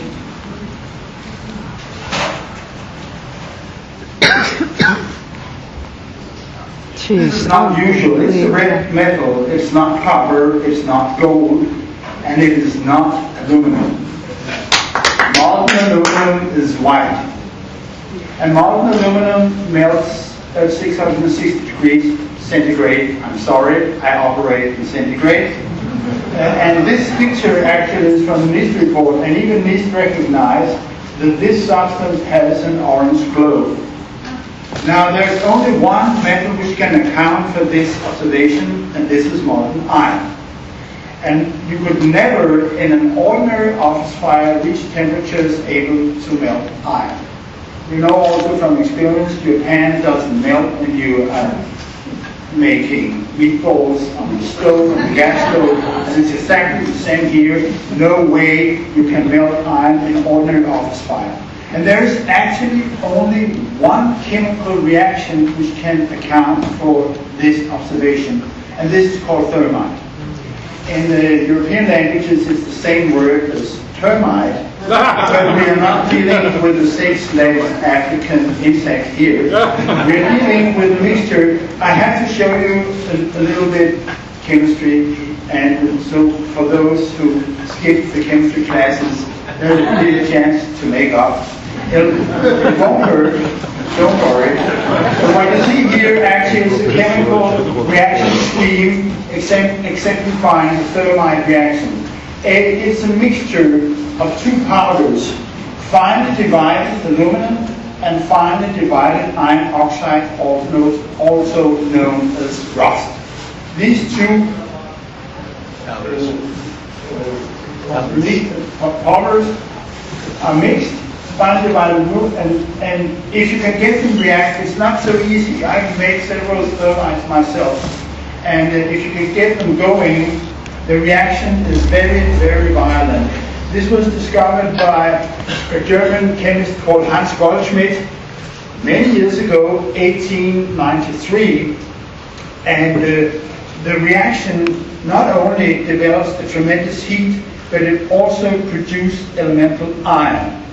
So it comes here, Fe means iron, Al is aluminum, and O is oxygen. So in the process, you produce molten iron at a temperature of 2,500 degrees centigrade, which I think is about 4,000 degrees Fahrenheit. And this is about 1,000 degrees beyond the melting point of iron. Now, the reaction is very useful because it can be used for welding. And Goldschmidt recognized this. The first patent was written in 1898, and it was first applied for welding tram rails in Essen, in Germany, in 1999. And since that time, the reaction has been used extensively for particularly welding rails in the prairie, America, and tram rails. But because the iron coming out of this reaction is so excessively hot, it can also be used to destroy and melt other iron items, steel, armor. Therefore, it has been applied for military use very early on, and particularly the technology was developed between the two wars. The Russians were very, very good at it. And this thermite is an incendiary. An incendiary, the word is something which can be used for setting up fire. It works by means of heat. Conventional thermite is not an explosive. But let's see what thermite can do to a French car. Naturally, it's French. Can we hear the sound? It's a powdered mixture of iron oxide and aluminium, which when ignited burns at 2,500 degrees Celsius, which is very, very hot. This is the car. It's been specially chosen to be destroyed because it's old, it's white, and more importantly, because it's French. It's the densest part of the car. It's basically a huge metal, and well, it's very hard to melt. Lucky then, the radix have plenty of thermite, especially packed into the slow release mechanism of a carbon platform. A big pile on the bonnet directly over the engine block should do the trick. Tries to find abuse and give this homage to French engineering the send-off it so richly deserves.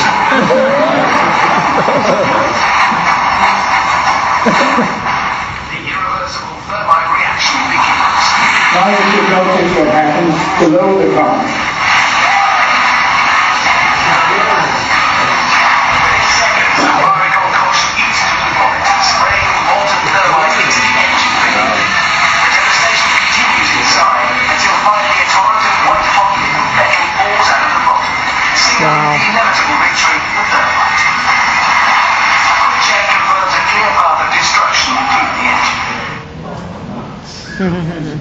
What happens here is the hole in the flower pot supplies the molten iron, which goes right through the block of the motor. And you saw it went quite fast. Now, maybe some of you might now think that if Niels Harrit wants to tell us that the towers were brought down by thermite, there is an obvious problem here because the molten iron is going downwards vertically. How can you possibly destroy a vertical steel beam because the iron goes this way? There are many means to solve this problem. I show you here a commercial product, a little advertisement for a device you can buy if you want to burn your house down while you are on vacation in the Bahamas. It's from the web, and it's very short. I have to tell you beforehand what you're going to see, because otherwise you won't notice. You'll see this device mounted horizontally. In front of it, there'll be an iron beam. You'll see two wires going up from the side of it because it's ignited electrically, and you'll see the thermite being blown up by the side of this little device. And I can already say now, and this happens because behind the thermite there's a small charge propellant which blows the thermite out. Here we go.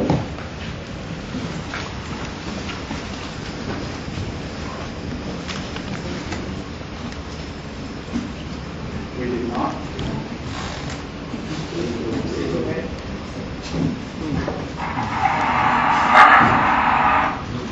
That's it. That's how you do things. Now, there's a considerable amount of evidence for the application of thermite in the controlled demolition of the towers. I only have time to show you a few of them. And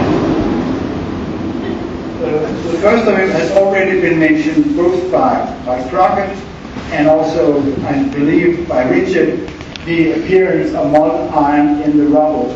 Molten iron is an unquestionable sign of a thermite reaction having occurred because there's no other chemical reaction which can account for this observation. On this picture, which you have already seen, so I'll proceed pretty fast. These are other pictures from ground zero. To the side of it, I have put thermite reaction from the laboratory to give you the proper association. And this picture, I can't refrain from putting in. I don't know exactly what time it was taken, but it's definitely during the cleanup of Ground Zero. We see the two workers and we see the steel beams being cut off. But what is going on there in the background? This resembles me of the blast furnaces I saw in the geography books in my childhood from Germany. There's something going on in here which requires some further inspection. Now, this picture has also been shown before. I'll go through it rather quickly. This was NASA, which was flying with a plane over Ground Zero, mapping the site thermally with an infrared-sensitive camera. This is not a geographical map, it's a thermal map. And it was taken September 16th. And you have temperatures which are completely ridiculous. Here on the first tower, the north tower, 750 degrees centigrade. This is the side of building 7, 730 degrees centigrade. And those of you native New Yorkers, you knew what happens in the days after 9/11, 2001, in particularly on September the 14th. It was raining cats and dogs, as they say in Britain. And still you had temperatures far beyond what you could ever achieve in an ordinary office fire. So there are many, I go through this very fast, there are many indications of the molten iron was in the rubble. As Kevin said, it took more than 3 months to put out the fires in Ground Zero. It was officially declared extinguished on December the 20th. They poured on millions of gallons of water from the Hudson River, and official fire suppression called pyropool, they just couldn't put out the thing. Now, let's proceed to the dust, which, or we should call it powder actually, because but it has been more or less consensus to call it the dust, which was formed in abundance when the 3 towers came down. And I'll tell you a story about a woman called Janet McKinley, who was living down on 133 Cedar Street, 1 block from the plaza on Ground Zero. And I went, this is Cedar Street as we have here. Actually, she would be living in here. Cedar Street also had a little it stops here, it's blocked here, but you go in here. And I went down the other day, this is my first time actually at Ground Zero, 2 days ago, to find her apartment. You'll understand in a little while what happened there is pertinent to the 9/11 truth movement. And the house is gone. And she's not living there anymore. She's, half of the block actually has been demolished. But Janet McKinley was allowed to come back to her apartment about 1 week after 9/11. And I must apologize for showing these pictures. Maybe it's traumatic for some of you New Yorkers to see the picture what met her. There was dust lying all over her apartment. Here's one corner of what it looked like. She had quite a cleaning job to do. Now that time, she got kind of a spiritual relationship to the dust. And due to a great piece of intuition and a creative mind, she collected some of the dust and kept it in a plastic bag. Some of it used for artistic creations. I believe this is one of Jeanette's things. You see here the dust, here the light shining down on it, and this is exactly what we are going to do in the next 10 minutes. We're going to shine some light on the dust, and there's something growing out of it, which eventually one day will be a big, strong tree. The truth. Now, this dust, later on, a couple of years later, ended up in the private office of a gentleman you'll see here to the left. And I'll use this occasion to this gentleman is a brilliant experimentalist. And to be an experimentalist for a scientist is the same thing as for a gardener to have green fingers. A good gardener can make anything grow. And this gentleman can investigate anything because he has the three things necessary to be a good experimentalist: curiosity and skill and knowledge. Besides that, he's a warrior, both on a personal and a social level, and he has a pure heart. He should have been here tonight, but I ask you to join me sending him a message for the record. Professor Stephen E. Jones.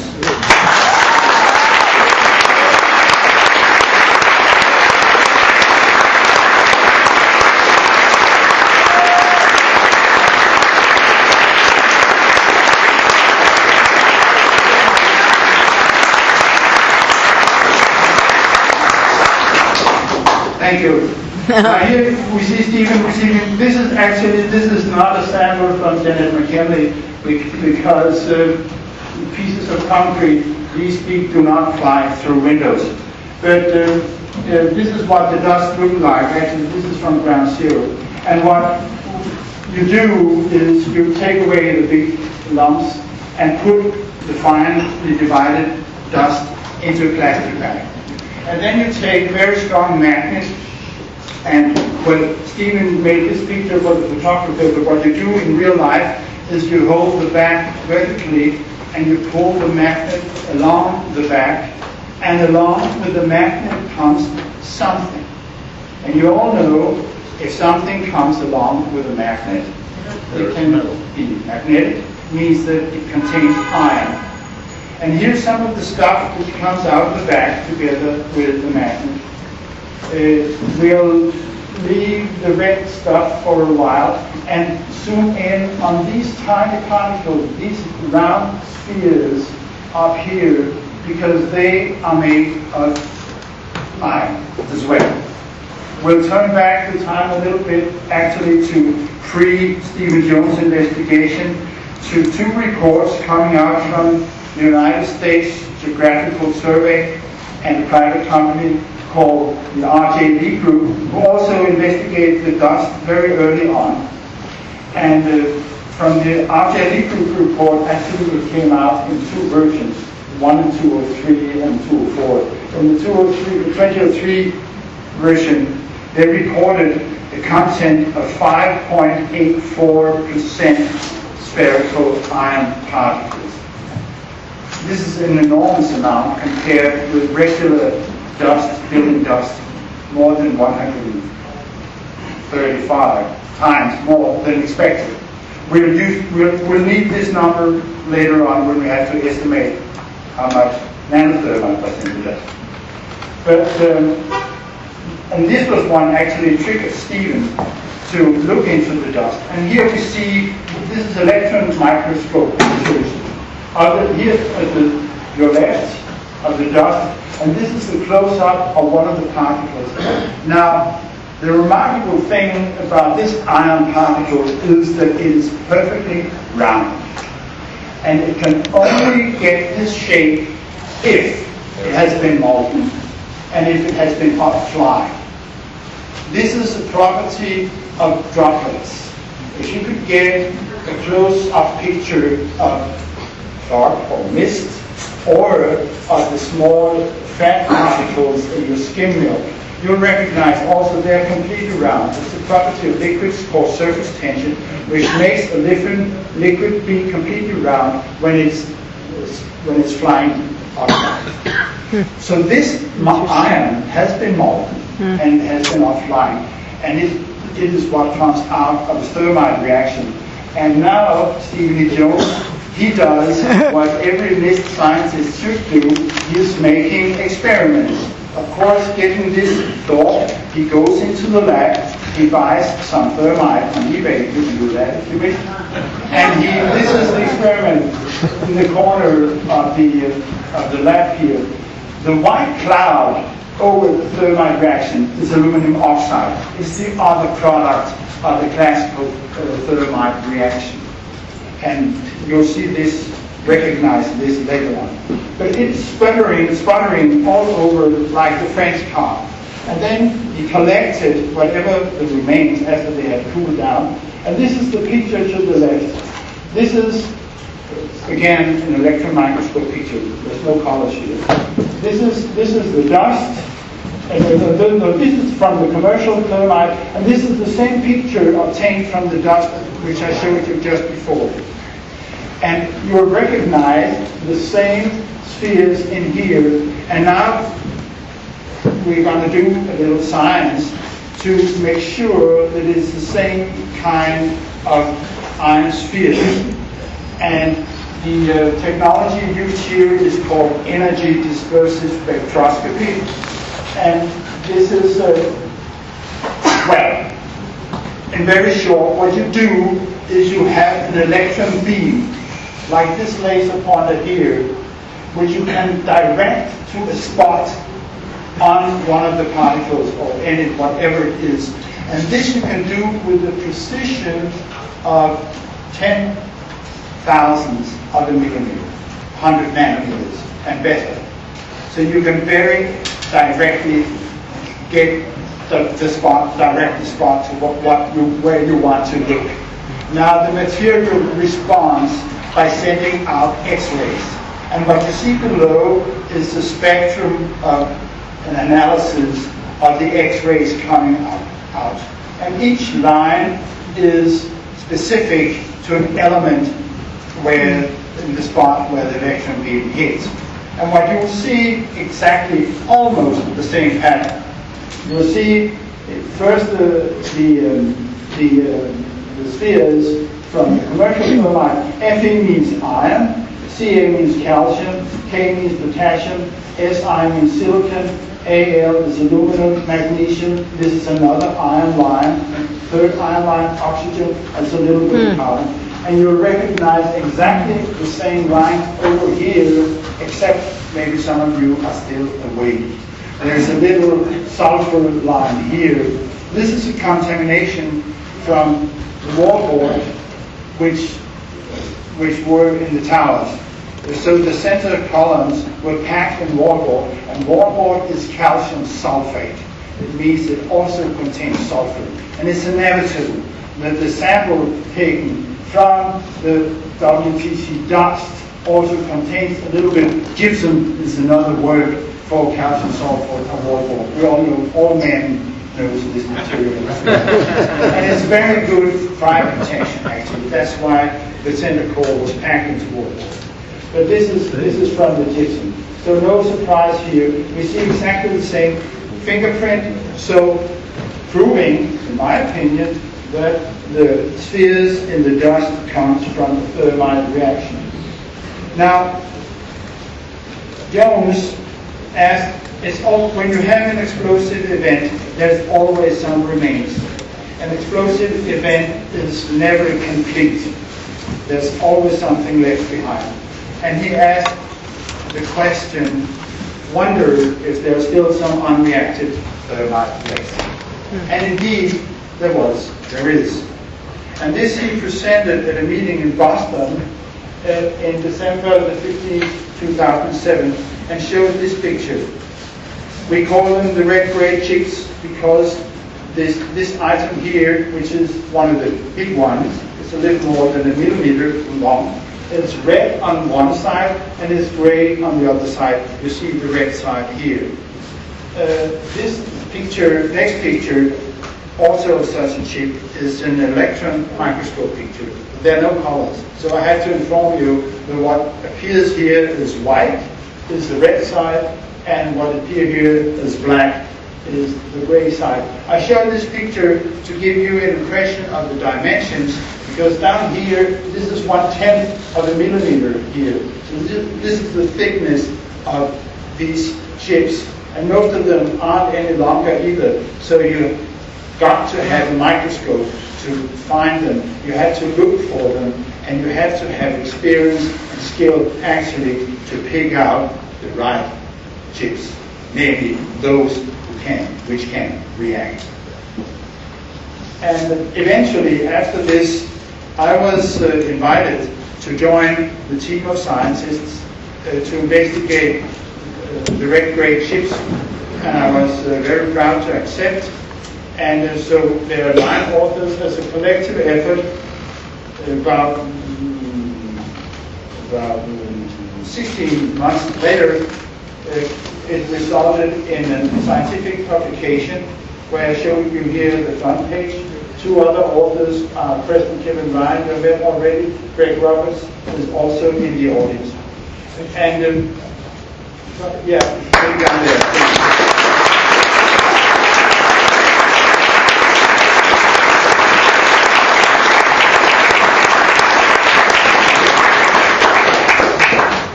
And I'll just inform you about a few of the highlights of this paper. It's the most complicated and longest paper I have ever been published or have been associated with. And I have been associated with about 60 peer-reviewed papers, still counting. Well, the paper is based on 4 samples which were collected on these locations on Lower Manhattan. Actually, there were 5 samples beginning in the investigation. But it was this chain of custody turned out to be a very important issue.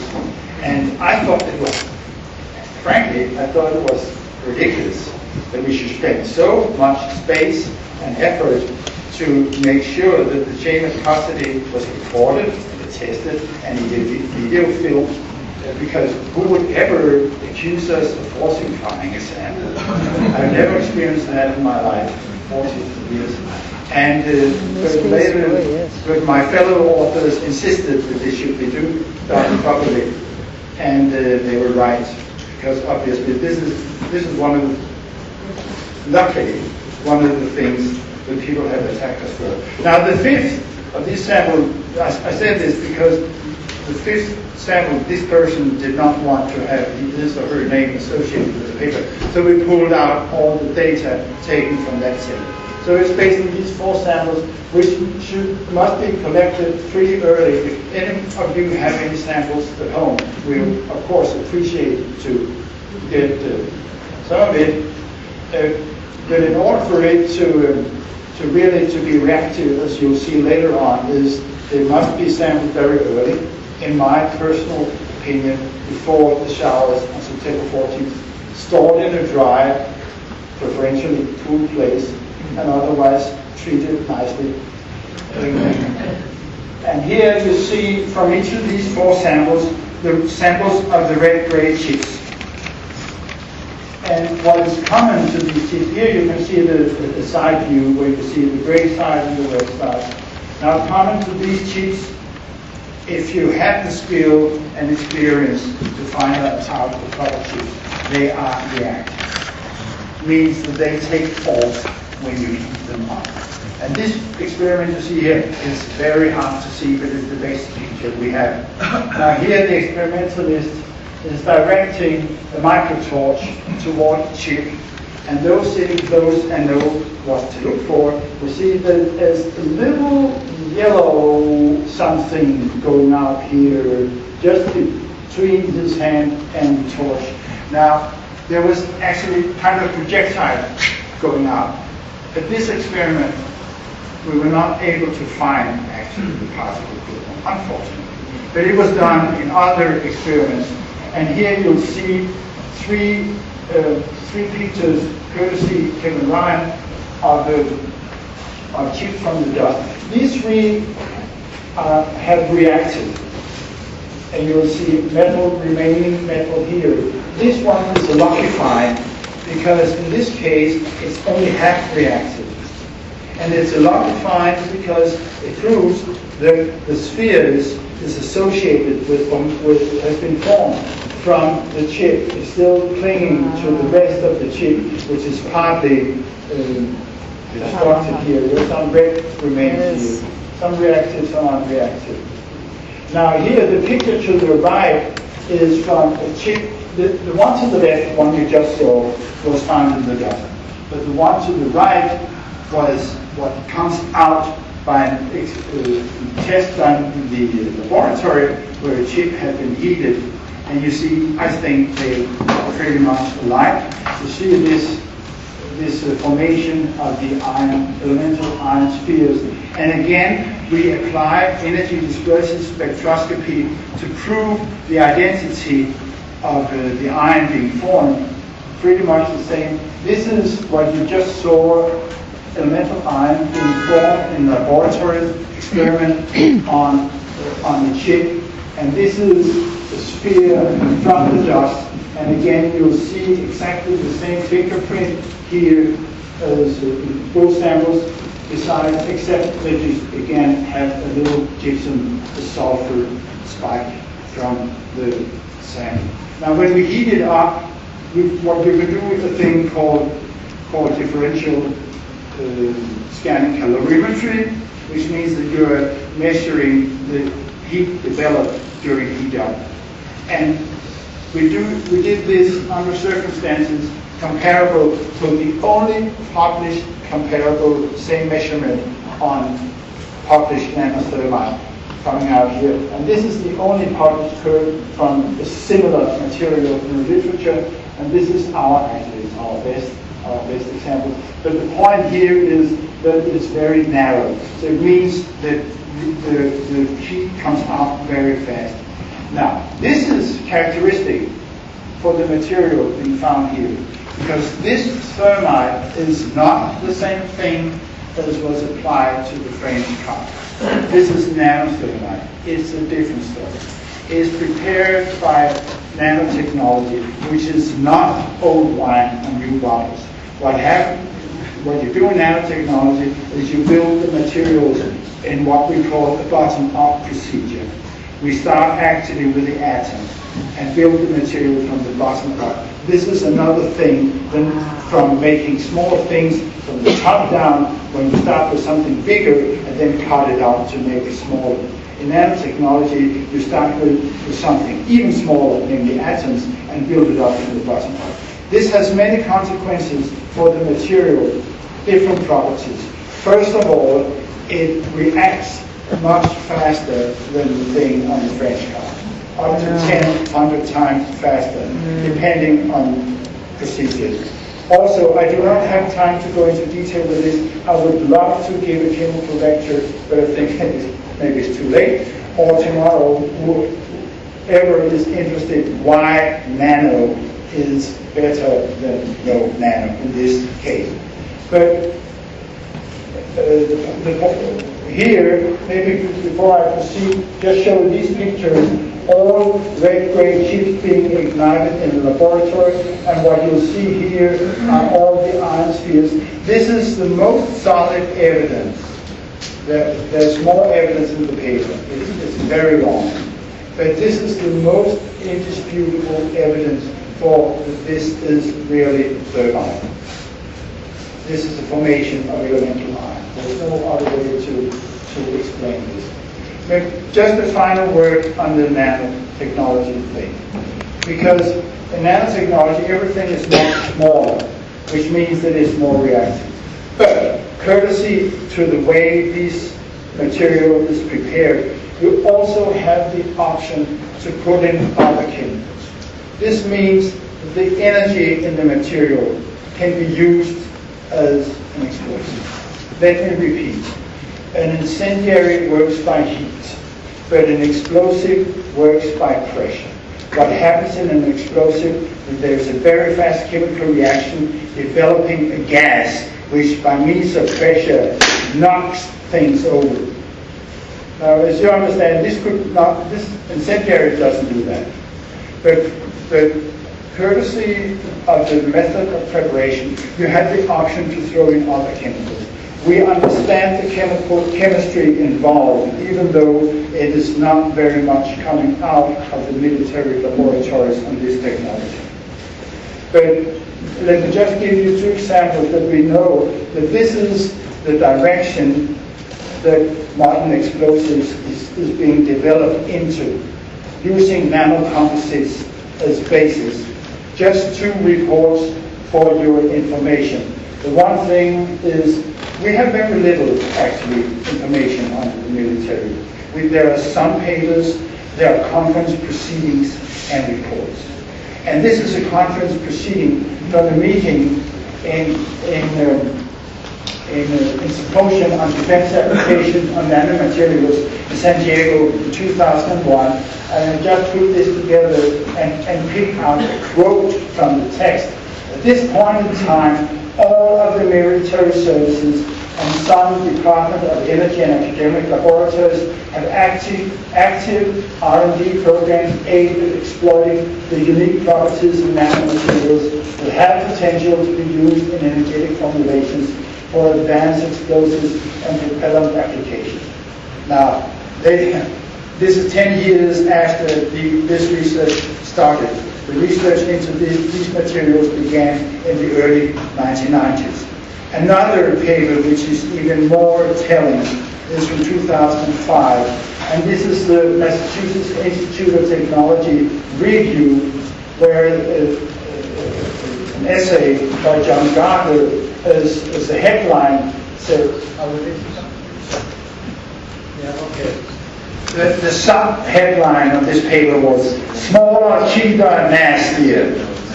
Those are the guiding principles behind the military's latest bombs. The secret ingredient, nanotechnology, that makes for a bigger boom. And in the paper says you get more boom for the box. I didn't put that in there. How do you spell his name? G-A-R-I-T. Gardner. Okay, I couldn't see it. Yeah, I can give it back. Yes, thank you. Now, two other quotes. The military is also trying to make sure that its bullets kill quickly. And he said, the guy being interviewed, getting the government to change the way they kill people is difficult.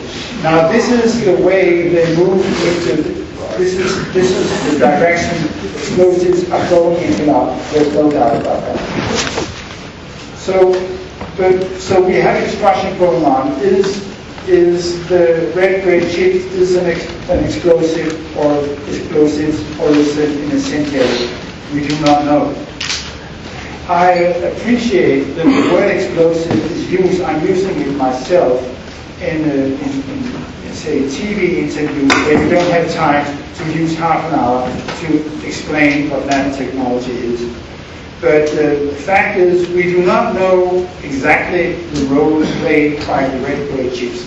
And recently, there was a video came out by David Chandler, which has made me rethink this whole discussion of explosive versus incendiary. It is possible that the red grade chips serve as an explosive. We do not know. That maybe we have some options actually in experiments not yet done.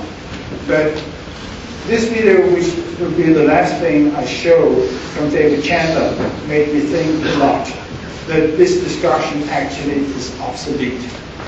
David Chandler has been mentioned before, and he also received a great applause. He's a brilliant physics teacher and a great communicator. I wish I had him when I went to school.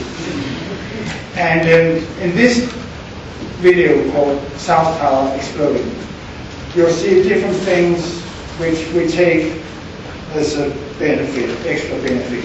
That beyond the impact zone of the plane, you can actually see the top section exploding. This is one thing.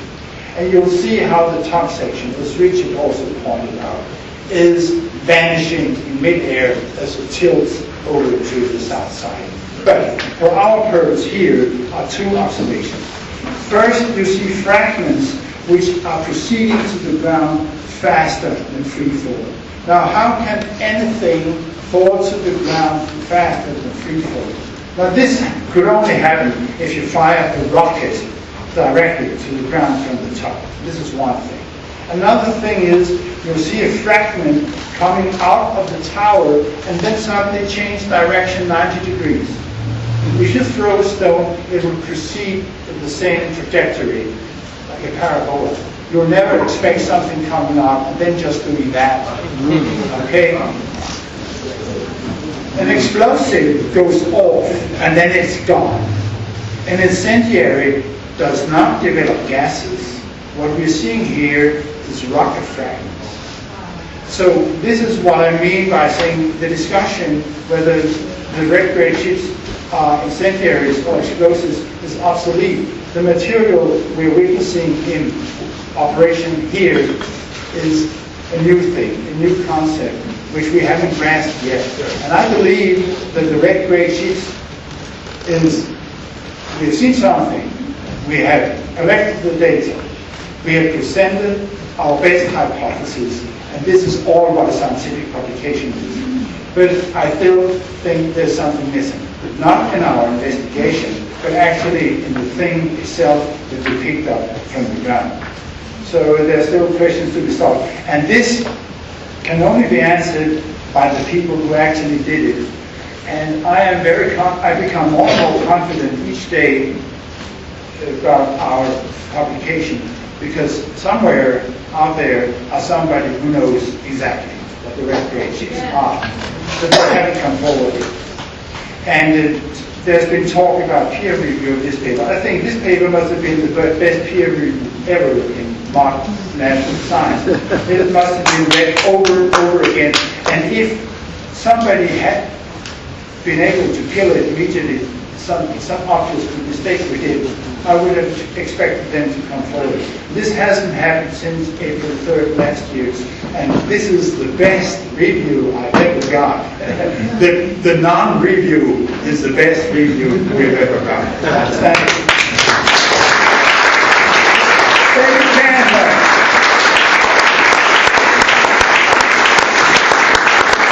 Thank you, Canada. The South Tower exploding.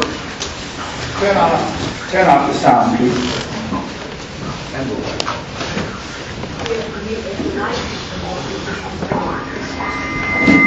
Notice the numerous explosions on the west side of the building above the impact point. As the top 34 section falls and tips to the east, it starts off intact, but then it disintegrates in midair. Gravity alone could not cause the top section to disintegrate. When an object is in free fall, there are no internal stresses. It should have hit the ground in one piece, but it didn't. Some of the debris is literally being accelerated by forces other than gravity. These effects can be caused by late firing explosives, which can produce a white smoke trail. White smoke, consisting of aluminum oxide, is a byproduct of the thermite reaction. While producing this video, I ran across one rocket projectile I had not seen commented on before. This one stopped midair and changed directions. Even taking perspective effects into account, this projectile lost one component of momentum and gained another. That requires an impulse. Note that the rocket trail does not point back to the building, but the point where the impulse occurred. Let's take it from the top. There's a lot going on. Watch for the smoking guns.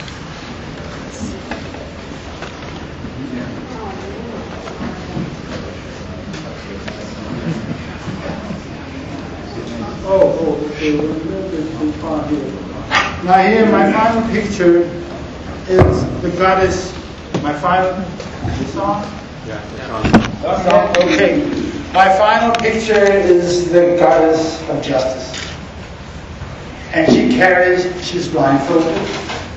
She carries the balance and the sword. Now, the scientists, they can use the balance also. And we try to move blindly. That is, to base our conclusions only on facts. So justice is blind. Science is blind. But we're not dumb. Thank you.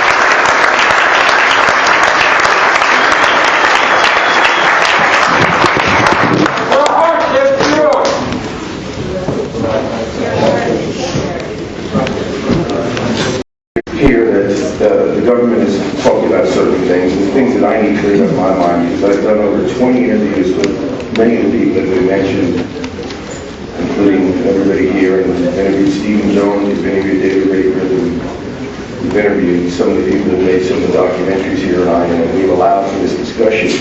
So I've had certain questions in my mind relating to some of this science. I'm going to ask a couple of those. I know that many of you in the audience have questions. Keep the questions to the legitimacy and to the science. We're not interested in any speculation. It would be a different panel.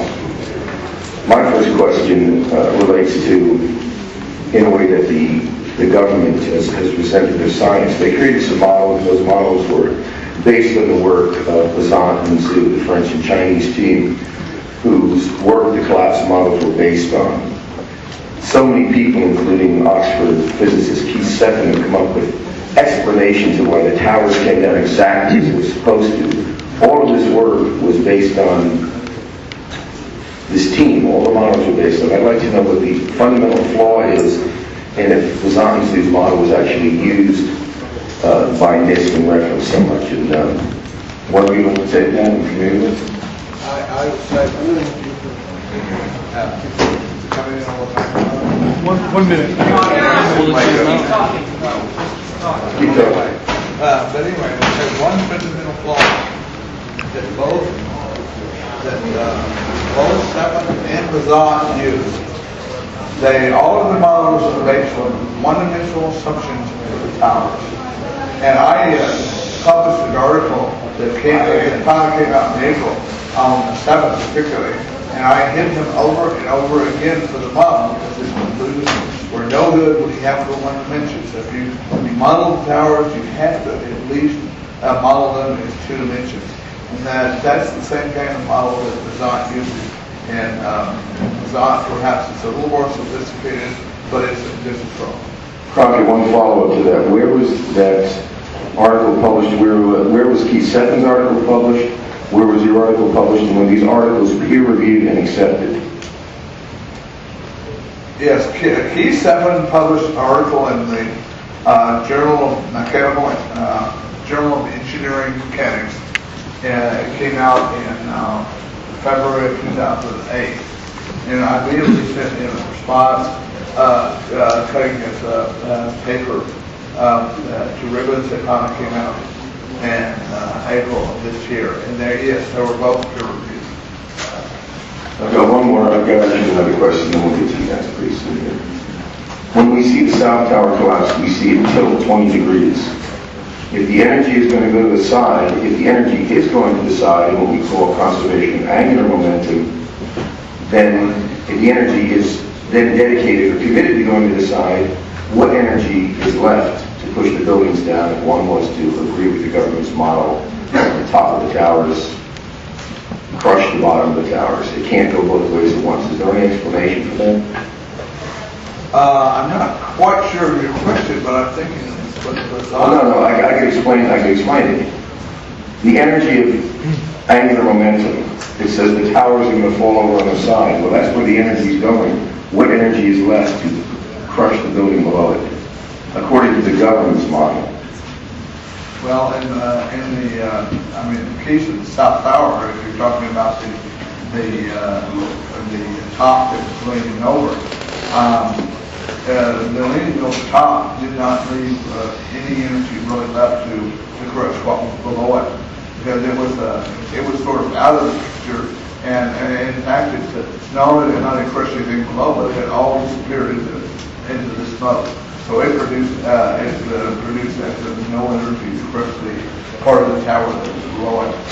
Are you saying that there was no steel found in the debris that came from the upper 30 stories of the South Tower? Nobody knows? Okay, it's got to be orderly here, please. Have to get in line. Yeah.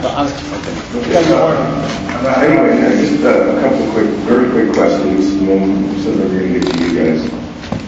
The dust samples. There's been, of course, in some of the interviews that I've read that Dr. Harrit's done, that they've questioned the chain of custody of the dust samples. To our knowledge, the dust samples come from Tower 1, Tower 2, and Tower 7. And since the explosion did not look the same, would it be logical to assume that the same technology for leveling all three buildings is the same? Dr. Harrit? Yeah, well, one of the samples was actually collected right after, 20 minutes after the North Tower fell. So and it also contained the chips. So we do not know actually if it was, we know for sure that nano-thermite was applied in the towers, but we cannot say that it also applied in some. The 3 other samples were collected on the day after. This is really, I would say, theoretical. My final question is that in this country, of course, we're in the battle of legitimacy. Our final scientists, Lynn Margolis, one of the National Medical Science Award for about those women, said that the NIST report is a farce. Of course, that was rarely repeated except for within our community. What has been, and Stephen Jones is certainly forced into retirement into this, how has the reaction been overseas in Europe to this paper and your work? Silence. It's all over. This is what the 9/11 truth movement is met with all over. There's been some criticism here, and the only serious criticism was from a German geologist, and he was a specialist in this technology. Yeah. And he also. Your microphone is. All right, just very well. Okay. There's been the only severe criticism came from a German geologist in Hamburg, who's a specialist also in electron microscopy and energy dispersal spectroscopy. And he said something about the way we have carried out the measurements, which was not in any way critical to what we've done, but was legitimate, and I responded to him. But at the same time, actually, he gave himself away on the chemistry, unfortunately. So I answered him in a Swiss magazine called Mysteries, and we haven't heard from him since. And we offered him also actually to participate and do some measurements on primer paint. Because in the meantime, we have obtained samples of the primer paint. We need the paint applied to the steel beams for rust protection. And but we didn't hear from his citizens. We would have not if he would have done this for us. Where does the oxygen in thermite and nano-thermite come from? Is it the oxygen source? No, it comes from the rust. The iron. It comes from the iron oxide. My final question, and we've got a nice line here. My final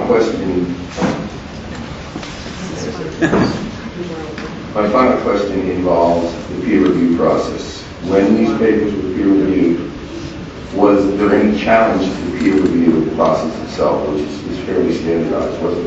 Was there a different challenge? Was this treated differently because of the nature of what we were talking about? No. It was fairly peer reviewed. It was ordinary peer review. There were 2 reviews. Nobody's running for the hills. Nothing. Peer reviewed in a traditional fashion. Yeah. But actually, one of the reviewers revealed himself. This happened occasionally, and I've done this a couple of times also. When you receive a paper and you get so interested, the reviewers are anonymous, but they of course know who wrote the picture.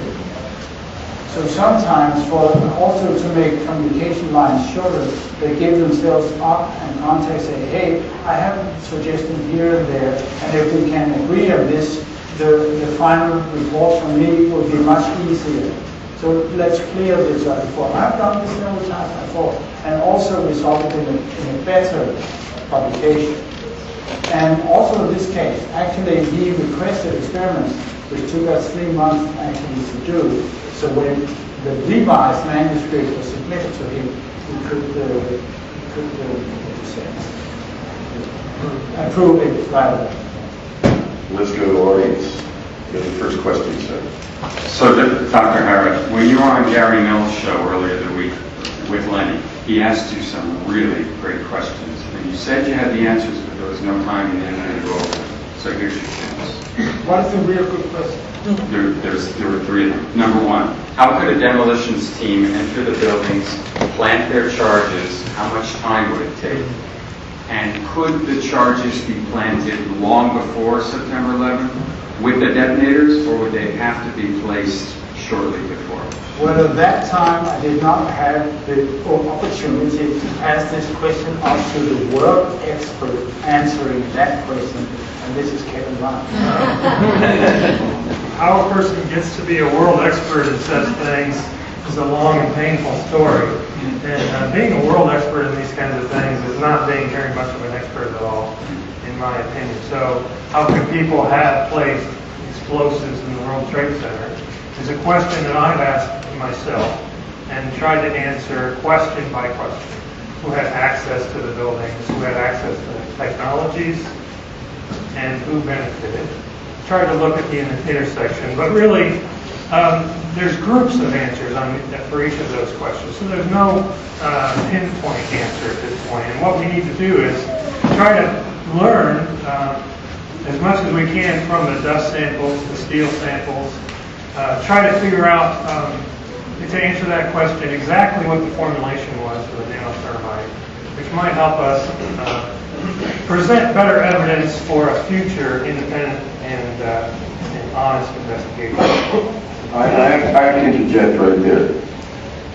Don't ask a question that's only going to give speculation as an answer. We have empirical evidence. We have a peer-reviewed paper.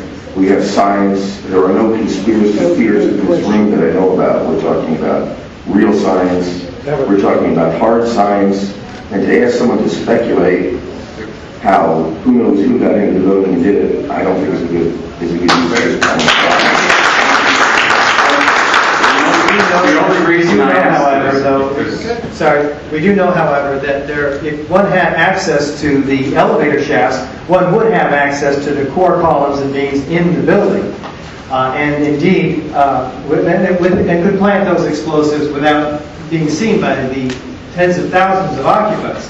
Of course, it would be a lot easier if you had access through a deceptive operation, such as an elevator modernization, which we did have going on in the 9 months prior to 9/11. Ace Elevator had this contract, so we're asking for an investigation of the Ace Elevator employees and the Tribeca, the Stratasite security company that would have had to have seen these pallets, tons of material coming through into the elevator floor. I'm going to jump in on that because I've had many conversations on this, and I asked about the elevator modernization. I thought it was like looking at Ocean 13 where there were steel beams and elevators flying up and down at high speed and cables. And I was told because of New York City fire code that the elevator shafts were covered with drywall, several layers of it for fireproofing, therefore making the access to those beams much more difficult. So I at least have to throw that out there. Yeah, and that's true, but one would have to remove the chipboard. It's very easy to hammer. It's very easy to hammer through or saw cut through chipboard. And in fact, there was white powder complaints throughout the office building as well. That's common. It was 3-inch gypsum block. I believe we have on the columns. we have an architect in the audience here. I'd like to hear this question. This is the photograph. He's worked with us in the building room himself. Here's a question.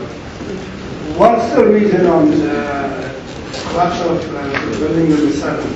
What was the political purpose of that? Twin Towers went down because they managed to bring 52 planes down. And then the 7 just went down. What was it? They wanted to hide the evidence? They had some kind But this is a whodunit. This is not a whodunit conference. I'm sorry. Next question. Oh, first, by the way, before you do that, Tom Kiley, who was almost killed that day, one of the main reasons we got together because he's still alive, he was enveloped in dust, and he was another 9/11 survivor. He was also witness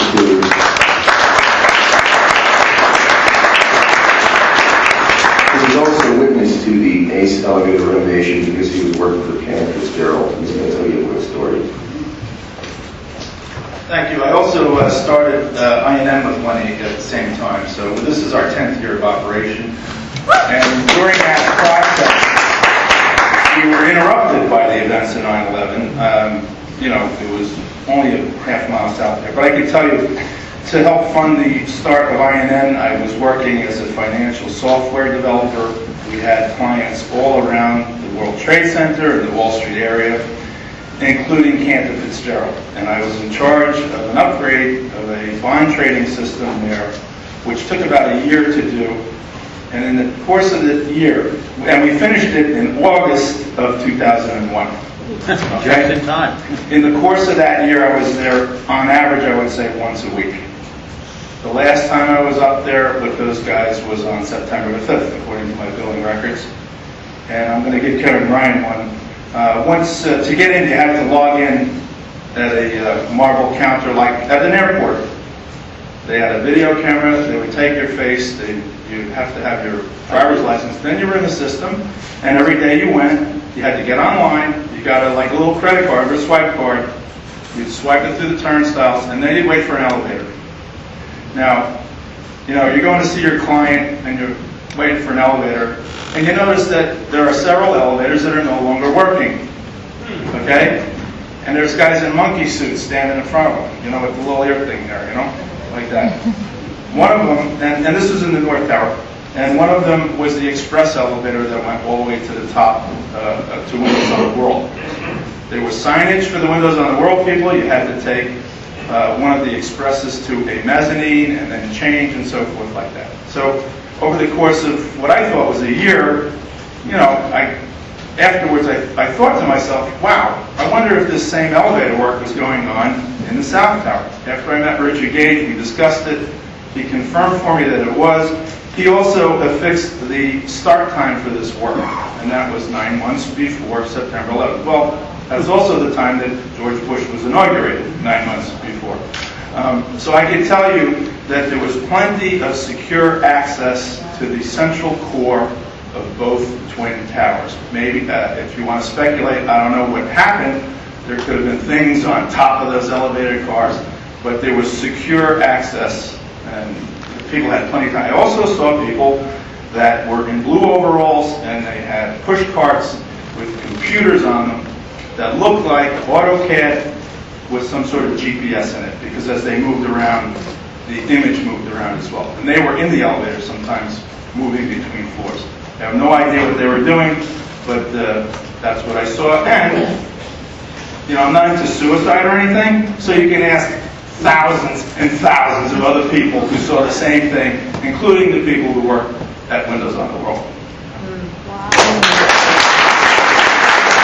Talking of seeing things, I reported live on the falling of the towers, and I have seen two things that I would love to hear scientific explanation for.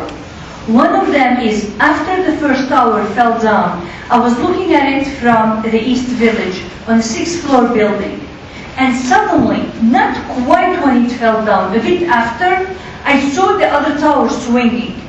I called it on the radio, WBIX, which we were running, internet radio, and I said, and I reported it later on Democracy Now!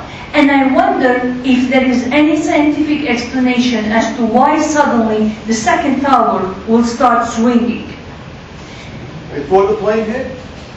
Before the plane hit. Wow. After the first tower fell down, before the plane hit, and I know that it's because the friend of my roommate was... Hang on.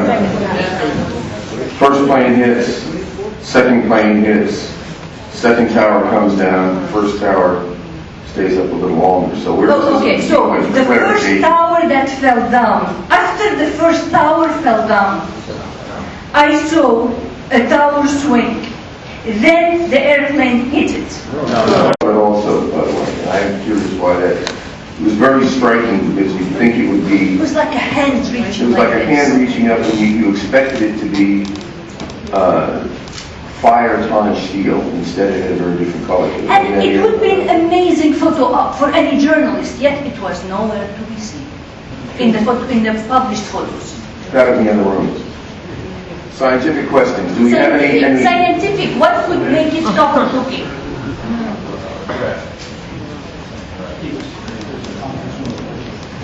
And many of the ends of these steel columns were deeply oxidized. That would make the core columns redden because he speculates, well, he hypothesizes that there was a concussive side blast at the weld points of the columns, busting them like that. And indeed, many of the weld points, many of the ends of the columns are fairly cleanly broken. And some of them are actually splayed out, indicating that type of damage, which he documents in his 2007 video. This was the facade blown off.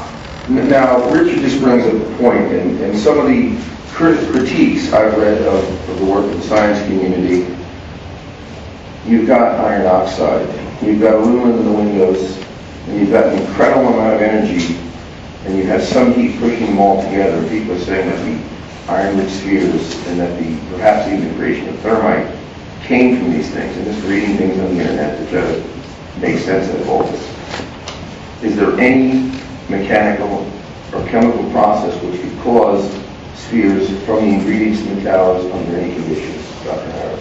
Well, the first question was, could the spheres be formed in any other process? Yes. The answer is no. And the other thing was, I've heard this before, there was aluminum cladding on the speaker and you have rust on the cases. Could the thermite be prepared as a consequence of the fires? Is that another question? Yeah. Just reading on the internet. Often, and I usually answer this question with the following picture. Now, matches are made out of wood, out of sulfur, grounded glass, and a little phosphorus. Imagine you have a campfire. Imagine into the fire you throw some little pieces of wood, some sulfur, some grounded glass, and some phosphorus. Would you expect to find a box of matches in the ashes the next morning? No. Not found in nature. Thank you so much for your outstanding work. It's just mind-blowing. I was actually living in this building at the time of the collapse upstairs. We had a video collected at that time, and a long time after, there was this dust cloud hanging, and it would just not go away. It was just like this. I don't think dust behaves that way, like just hanging out, day after day, week after week, and it's this terrible chemical smell. Strong question in there. Is there anybody out there in the somewhat, let's say, straight science community that can even say this, that can even accept the government story with a straight face? I think that's kind of what I'm hearing out of this. Hasn't been anybody out there who's just come forward, and I hear so many scientists just not willing to talk about it. The science is definitely again. But how can we see anybody in the science community accept this information as the day that physics took off?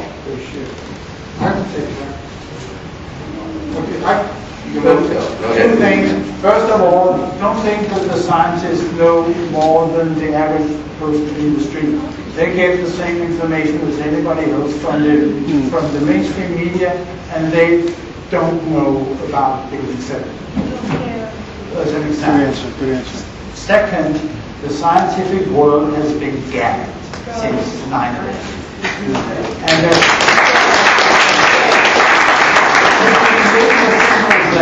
And we can discuss the mechanisms by how this is operating. First, is the top steering of the university, particularly in Europe, has been changed.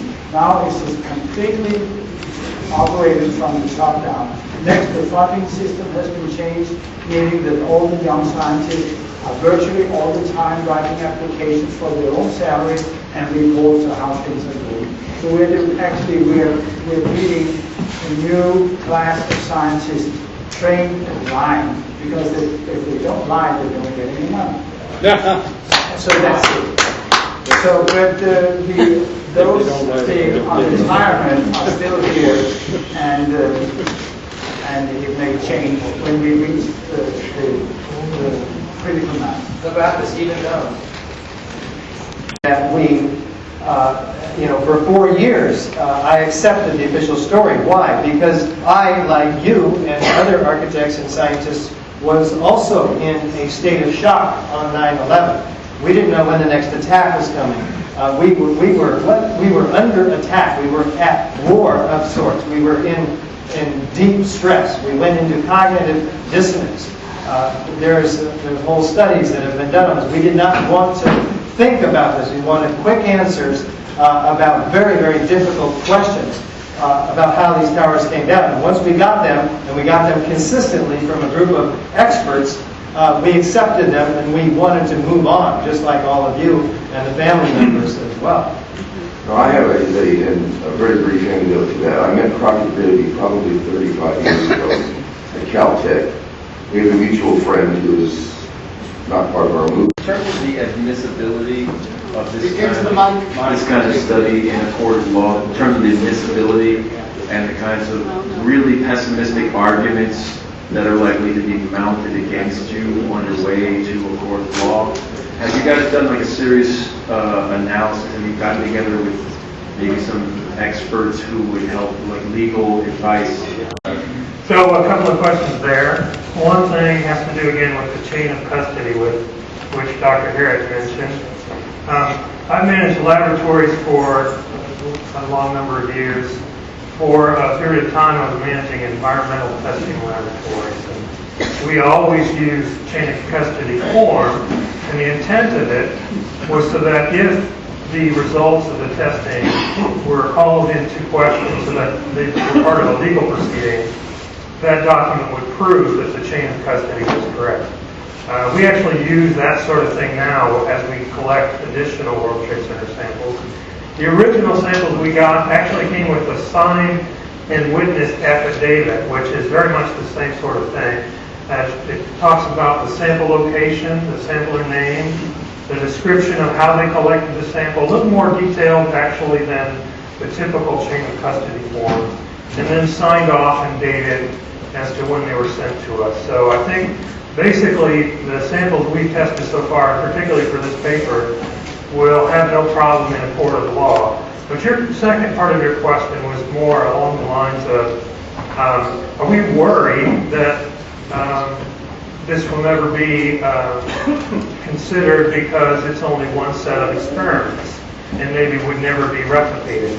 Well, we're sure hoping that it will be replicated. And as we found, there is a lot of dust left over from the destruction of the World Trade Center. I continue to get samples from independent collectors. And I think the more... I have to interrupt you. That's, in a way, that's the elephant in the room. And I want you to continue on that thought, of course. Have you ever looked at a sample that you believe that the chain of custody showed you a good location that did not have the spheres in it or the unexploded lead-grade chips? Have there been samples from the same area that did not have that? All the samples I've looked at have reddish chips, much like the red-grade chips. They all have the metallic spheres. But we have not tested all of those chips in the same way. So to be able to say that they are the exact material that we've already done the EDS on and so forth, and the DSC experiments on, we would have to actually do those. We've got time for 2 more questions. Who's got a good science question? Right there. Okay, go ahead. Hi, I'm Shane Geiger. I attended this press conference on the 21st of August, 2008. I also was engaged in actually finding dust samples to replicate their research. I wanted to make a quick comment concerning something earlier. I believe, correct me if I'm wrong, I believe the final report from NIST on the Twin Towers was called the final report on the collapse of the Twin Towers, or the World Trade Center towers. Is that correct? Okay, so now that implies that they did analysis and reporting on the collapse, the actual downward movement of the towers. Is it correct that that's what they have in the report? No, actually, their charter, state charter, was to explain why and how all 3 of these buildings collapsed. And in fact, as several of the speakers here tonight, including myself, pointed out, for the towers, the NIST team simply came up with what they considered to be sufficient explanation for initiation of collapse. They did not describe the dynamics of collapse. So in other words, they didn't say anything about the angular momentum, So there was no official answer concerning how the May I put as a final address one thing about how they May I put in a quick comment here? If you have the last version of the NIST report, go to page 82 to footnote 13, where they admit they do not cover the collapse themselves. Sorry to took so long, actually. It was a short point, but it had to be made because for some reason people seem to think that NIST is credible, and when they don't provide an actual explanation for the destruction of the Twin Towers, I think that somewhat calls their credibility into question, especially when the report is titled Collapse of the Twin Towers. So, as I said, I was at their press conference.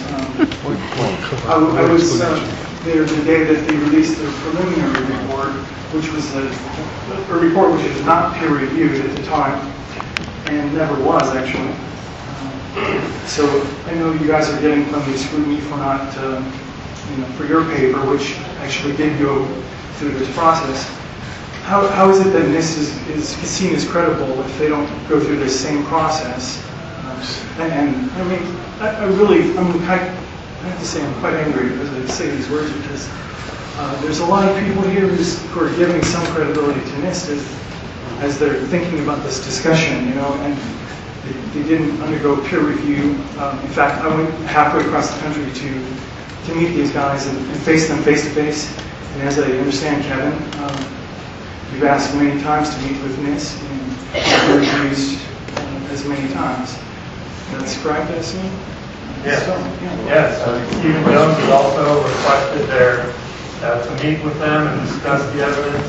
And we published another peer-reviewed scientific paper called 14 Points of Agreement with Official Government Reports on the Destruction of the World Trade Center, which lists the points at which we agree with the official investigators and also simultaneously highlights the problems with that agreement. We agree that the buildings fell in essentially free fall acceleration, and yes, pretty much agrees with that as well. Now, they explain it in a different way. We don't accept their explanation, but we like to discuss that with them, and we've invited them several times. My final point, very quick. So, since I didn't get any answers from NIST on the day that I went to their event, and I was told to read their 1,000-page report and then we could have a discussion. Since I was told that the only way we could have a discussion is through submitting something through the internet, in effect, I wouldn't be able to discuss anything with them. I'd like you guys to comment on something that Mike Shea from the Baltimore Grassroots Media asked on that day. He asked about thermite being used in Building 7, and he asked Sunder about this. One of Sunder's many excuses included the idea that it would have required too much thermitic material, hundreds of pounds, to be carried into Building 7, and that this would have required a lot of thermitic material. Yet at the same time, as Shea pointed out, the buildings supposedly, according to NIST's very certain theory, or at least certain in their minds, they came down without any thermite whatsoever, which in my book is sort of like, it's the fallacy of the excluded metal. You're not dealing with the possibility that some thermite could have been used. Mike Shea brought this to their attention. Could some thermite have been used?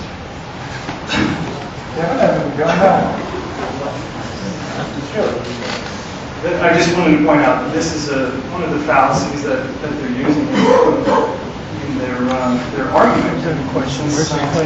Well, their main argument is that you would not possibly have brought in so much stuff into Building 7. That was their argument. They're just referring to their own lack of imagination. And their lack of imagination are not among our premises. Okay, next question. One question. Oh, yes. Unless it's non-scientific, then go ahead. Less than 10 seconds, okay. The ice cream cloud, as described, is it a scientific fact that you could only get an ice cream cloud or cauliflower cloud from an explosion, not from one floor falling down on another? And is, can a controlled demolition be done wireless and remote? That's it.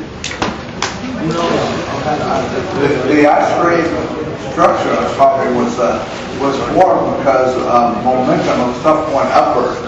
And the only thing I know that can give you momentum like that going upward is an explosion.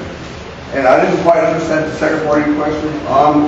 Can a controlled demolition using thermite, is there an example where they can do it wireless and remote? Sure. Yeah, right. Yes, I can do it By the way, interestingly enough, on his first question, I think that just needs some clarification. Let's thought about that. If you have a building falling here and it's falling down, it's pulling in a vacuum, could it appear that the outer parts of it, which are not part of the vacuum, is sucked down from its own collapse, would appear, almost an optical illusion, that these particles still would be left as they fall off the trail to the side? Is it possible that it can be created in any way? So what we saw certainly appears to us, true believers, obviously blown up and out, but in reality the building is falling down fast, and that these streamers and these jets are really left hanging in the air, giving us the illusion that they were blown out. Anybody? I'm not sure I understood the It's question. speculation. I'll take an answer.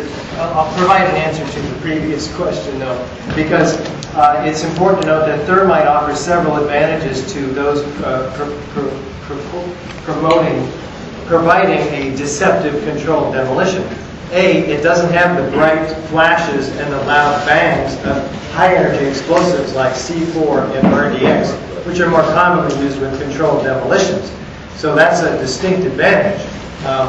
And yet there were people who heard explosions, and so maybe these were more muted explosions than the big bang that Sean Sunder says would have been heard for miles around, like a big bomb going on. Well, that's ludicrous in terms to suggest. Would you start your question over, please? I didn't hear you. We're in Rego Park, Queens, and we're on the grid 7 or 8 miles away. My husband is a watchmaker who went to school with bomb makers. Called me up screaming on top of his lungs saying the building shook so bad he heard the whole explosion that it literally knocked him off the chair. And it's been verified by many of our neighbors. That's how bad that exploded. The North Tower right before it went down. You're talking about 7th? I'm talking about the North Tower. Tower 1. The North Tower. Yeah, there's went down. lots and lots of evidence, witnesses of explosions. One more tiny little question.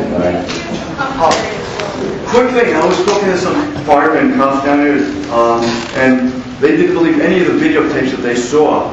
That they said Building 7 I'm talking about, they said there was 15 floors of fires.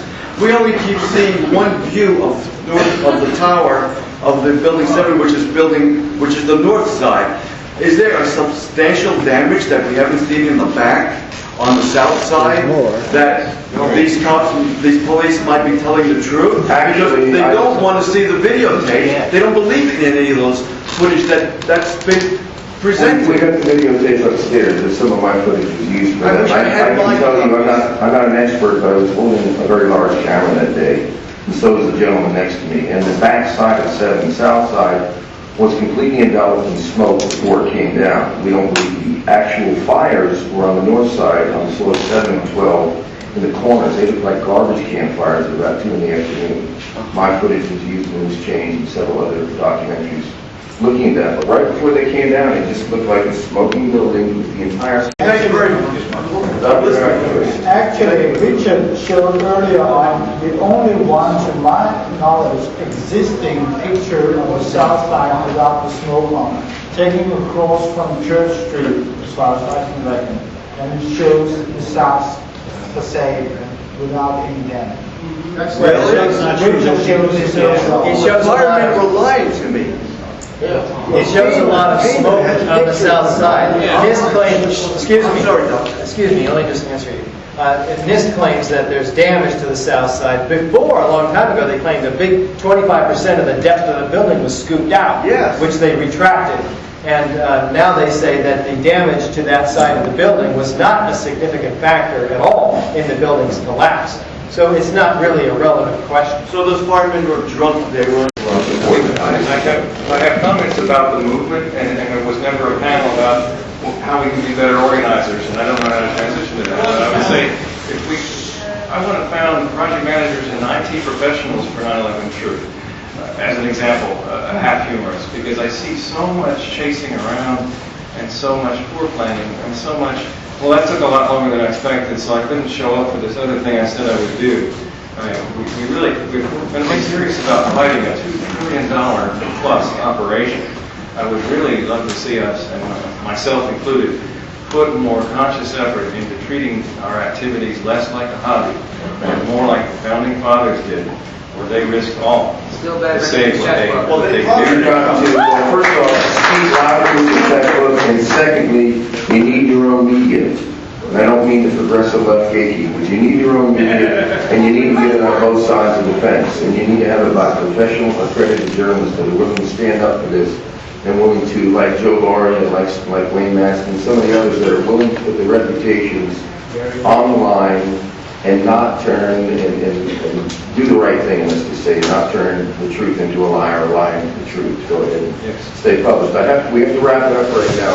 I have to introduce this gentleman over here, the senior production team, right? Michael Farley. Michael was the other cameraman that was there that day that heard firemen tell him, you better get back now, that building's coming down. So there was more than I mentioned a little bit earlier. I have to thank a couple other people. Justin Lipson, John Paul McClellan, Lone Elias up in the control room, Valdemar Cleve in the control room, Sloan Marconi in the control room, Peter Will in the control room, Desmond, Neil on camera, John Gannon on camera, Les Davidson for helping out. And I want to thank all of you. Heather! Heather Mason!